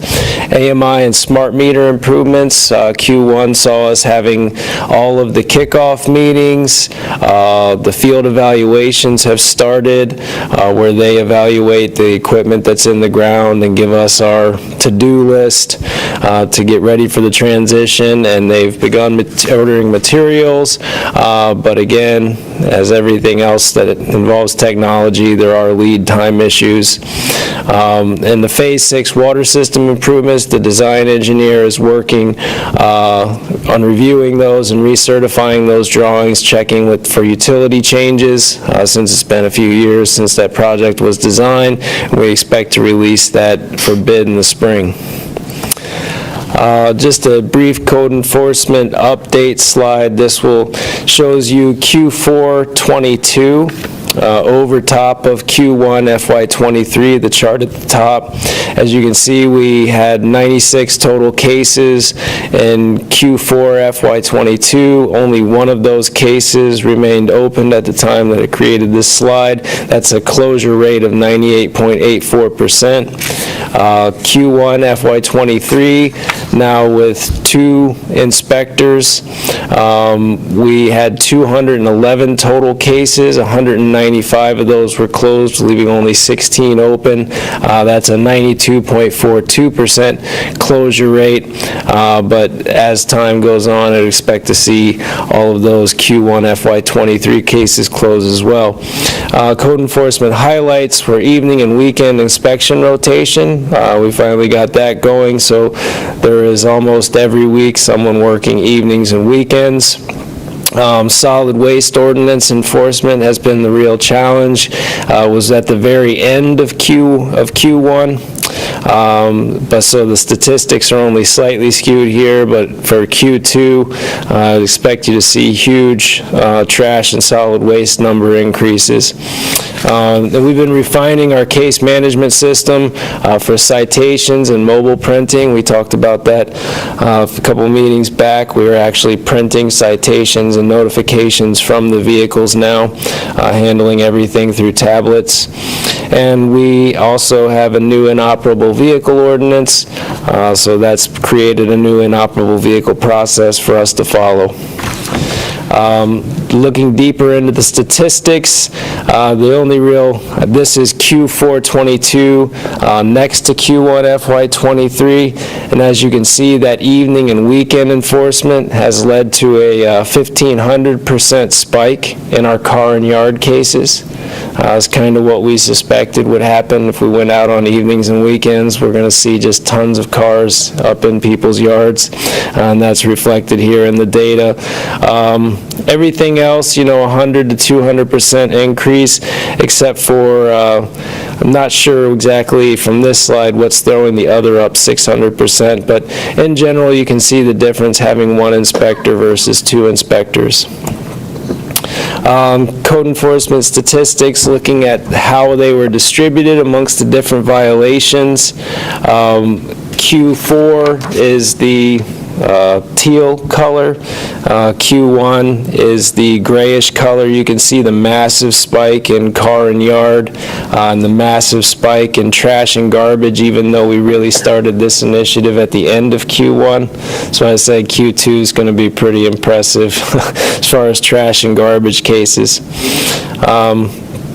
Looking at permit-related statistics from the building, planning, and zoning side, this is Q4 '22 over top of Q1 FY '23. You can see back in Q4 of '22, we had 297 total inspections, only just slightly decreasing month over month going into Q1. Inspections have fallen off, down to 70, approximately 70, 75 per month. Permits issued has really started to decline at this point. We had 190 permits issued in Q4 and only 89 issued in Q1. And revenues, unsurprisingly, when we're issuing, half as many permits, we're also bringing in half as much revenue. But the one solid point here is, zoning reviews are still high. I don't know if that's because people are switching to smaller projects that don't involve building or electrical or trade permits.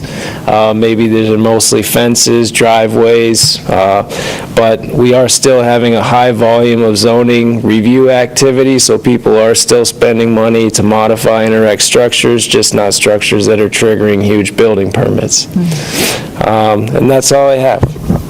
Thank you, Calvin. Any comments or questions? Okay, thank you very much. Thank you. Okay. And holiday trash collection. All right, so this item was brought up, I believe, by a resident who reached out to Councilmember Hampton about what are we going to do in terms of the policy for post-holiday, post-Christmas collection, because there's usually extra trash, and so can we not enforce the bags outside of container requirement?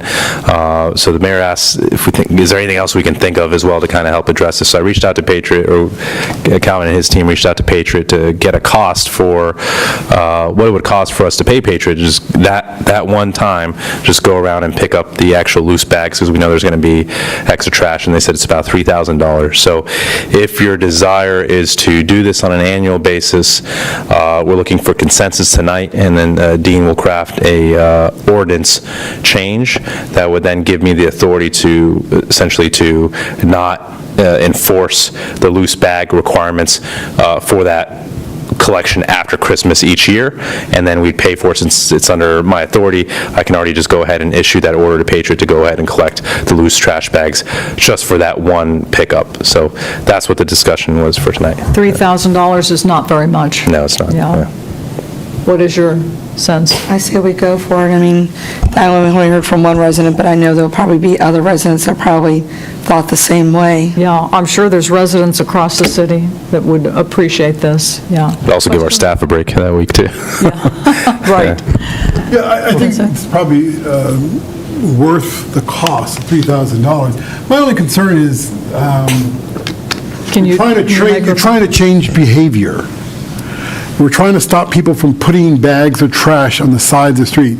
And so for the next 2 weeks, if they're told, go ahead and put it on the side or by the trash can, I just think it's going to be problematic next year in January when we go back to telling them, don't do it, and we're going to start ticketing and fining these people. I mean, if Well, my plan... don't see that. So it would just be the 28th, so it'd just be one time. So we would continue to enforce the next couple weeks, so it'd be 3 weeks from now, just You that could one call time. it a Christmas exception. Yeah, Yeah. but I don't plan to advertise it that much either, so unless you guys want me to advertise it, but to your point, we're trying to encourage people, use 4 bins, try to fit your trash in those 4 bins. We're just not going to enforce it that period, and we're going to reimburse Patriot to go around and actually pick it up. So it essentially, it alleviates our code enforcement team from having to go out there and cite people, and our public works crew from having to pick up trash on the week of Christmas, between Christmas and New Year. So it kind of gives staff a break and residents a little bit of leverage if they can't fit all their bags in those 4 containers as we're requesting, to have a little bit of flexibility for that one time. Go ahead. I think it should be at least mentioned on Facebook, because residents are going to have a certain level of frustration at not being able to cram everything in their cans. Yeah. And I know- I would request you guys do that as, to your constituents, and that we continue to encourage, as a city government, for people to comply with the law. But that's why I said call it a Christmas exception. Yeah, but you guys can do that as well on your Facebook posts. Right. Yeah. And I know that when we passed the initial, the new change, when was that back, when we do that? Springtime, but Yeah, it started getting enforced in, I think, the first You week are of the only October. participant in this conference. Press any key to continue this conference. Can you hang that phone up? Because no one's on there anymore. That residents, that was one of the big things that I saw on social media, and I heard at that time, was what about Christmas time, when I have extra boxes, I have extra paper. I know in my house, at Christmas time, when I have, pre-COVID days, and we had 20 people over, that garbage, and I have 2 garbage cans, they were full to the brim. So I think a one-time exception, and it's noted as just that day only, that Wednesday after Christmas, it's a one and done, and that's it. Yeah, I'm not against the one-time exception. I do think, though, that instead of giving the city manager the authority for future years, that we use this as a test pilot, and that you come back, city manager, with how it went on this one-day exception, so that we can evaluate it and think about next December, because we'll have a whole 12 months to think about it, as opposed to just saying we're going to set this in stone and go forward. Because there may be a lot of collateral damage afterwards, the 28th. I believe there will be. Can you give an example? Yeah, people will have more things to throw out, and we said it was okay to do it that one day, and they're going to do it other days, because they're still doing it. And it's been the law now for almost 3 months, and they're still putting trash in bags on the side of the road. And we're legitimizing it for a day. I mean, And if I still remember, everyone can get 4 cans, up to 4 cans. That's still the process. That is. With one of those cans being the recycle can. Well, that's, different, yeah. So there are actually 3 And you can refuse recycle cans. most of the paper that's associated with Christmas. I'm just going back to my earlier comment here. Unnecessary expenses and burden. That's what it is. It's just added expenses after expenses coming up. I mean, If I not remember correctly, though, when we brought this up the first time, when we voted on the trash, and I think it was either August or in the springtime, that was one of the concerns, asking about Christmas time. it was. I think someone did bring it up. Preston, I don't know who did, but, I want to be clear, I'm in favor of the exception. yeah, I mean, we need to do it now. But I still think we need to study it and not give you carte blanche And I to think do it that's, every year. and I think from that's this day fair forward. enough. You do that with any pilot, right? Yeah. That's all I'm That's fair saying. enough. But how was Thanksgiving, though? Did we have an issue with that? Do you remember, Calvin, was there an issue with Thanksgiving? So, I mean, if we're going to do one holiday, Thanksgiving is a big holiday as well. I mean, And then we that's, start, which holidays are we saying year and day, right? The whole year, then we're going to have every month we'll have an exemption, and really there's no point in the law anymore. I think Christmas is unusual Yeah, a lot of, because of the presents. as far as garbage and Large food. boxes. Yeah, And as people get new things, they'll throw the old things out. right, yeah, yeah. So I think we should definitely do it this Christmas. I see your point about studying it, absolutely. Well, the way we could structure the ordinance is just that each year the governing body will give the city manager for that year the discretion, or they won't. So just each year, you guys decide whether you want to do it or not. So it could be some year we're not financially well enough to do it, so that would leave us an out, Well, I mean, I think Thanksgiving was a pilot in itself. You said it was an issue, right? So I think Christmas is going to be an issue, too. So, I mean, every year is going to be an issue. I was thinking that Christmas is a bigger issue than Thanksgiving. That's Well, yeah, that's what I'm saying. That's why we need to, Yeah. we need to do this one-time exception, Yeah. but it's going to happen every year, Okay. Unless we start enforcing extra bins. What do you mean enforcing? I mean, start telling people you can get up to 4 bins or whatever. Well, we've done our best. Oh, okay. I think what we're hearing, and this is a future discussion from the central part of the city, at least recommendations is for the governing body to at least get one more bin for all residents to make it easier for them, but that's what I met with all the representatives of that community, and that was one of the comments. I promised them I'd at least bring it back to you all for discussion. More expenses. So is the consensus, do we all agree that we should do it yes for this coming Christmas? Okay? Yes. Okay, and so that Dean knows what to write Yeah. into it. Can you explain it again? Yeah, and I'll tell them the one change, so from our earlier discussion with Dean is, so the governing body each year will tell the city manager whether you guys want to do this or not. So each year I'd brief you, all right, here's the cost proposal from Patriot this year. Is this something you guys want to do this year? You can just say yay or nay. Okay, super. Okay. That's Uh, sufficient.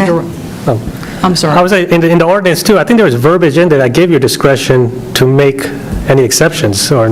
Well, it's that the contractor, I have to essentially tell them that they can't, or that they can not collect bags. Does that make sense? But the contract and everything else, to Calvin's earlier point, was it was structured based off of that happening, but I was able to delay that from happening because of the code, that carve-out, which says they can only start not collecting bags when I tell them. And so I told them October to give us time to announce it to residents, which we did in September. We did aggressive marketing there. And then even in October, we didn't even ticket anyone. We just gave them informational notices, hey, in the future, you can be charged a violation for not. And then in November, we really ramped up the actual ticketing and Public Works picking up and billing people for it. And then the other thing to just think of the one-time pilot run is the negative part of that is that, most companies, they start doing, I'm not going to say they will, but price gouging, right? So they say there's a demand for it. Oh, it was $3,000 last year, but you know what? Now it's going to be like $4,500 this year. Well, that's the cost of business, and we'll make that decision at that But, time. I mean, that's what I'm saying. If we're going to do this, what do you think we do, like a 2-year, 3-year type of thing, say lock it in at $3,000? That kind of puts us at a risk. Patriot would be willing to do that. Yeah. I mean, everything's up to negotiation. Yeah. I mean, the idea was that, we talked about it, is just, we do it this one time, we look at it for another year, and then we decide around this time next year, right, whether or not we're going to do it. And there's a lot of things to look at, like what is what was our volume? What was the residents' feedback? What, all of that. And added to that, Councilmember Hampton, is that January 4th, which is the next collection after the 28th, what does it look like then? Yeah. To me, that's going to be the real telling Right, because then you have New Year's Eve or like late Christmases. Well, it's just, to me, they had the holiday on the 28th, and believe me, I think people are going to use that holiday on the 4th and then every Wednesday after that. I may be wrong. I'm just curious as to what that Or would do look we like. limit the number of things that can be outside the trash can? Let's look at it and review it and talk about it in January. So if we can get some It'll be metrics interesting to see. based on the 28th, Yeah. we'll see. and the 28th and the 4th. Or, what happens the following weeks Yeah. after that? Did it get worse? Because things are starting to improve, to your point. Like, it's still, people are still doing it, but it's improving in certain parts of our city. People have gotten the message, but in other parts, it's still a battle. So we don't want to, we're making progress, and we'd hate to kind of reverse that progress now. Okay. And Councilmember Javed, to your point about them escalating the price, Patriot has always been fair with us. They've always had a really good price point for our city, so I don't see them doing that intentionally. It would probably be driven by market forces or their costs that they would have to pass on to us. Yeah. So, any other comments or questions? Okay. Thank you, Laszlo. Thank you. We do not have a closed session, so is there anything else for the good of the city? Do we have a motion to adjourn? So moved. Second. All in favor? Opposed?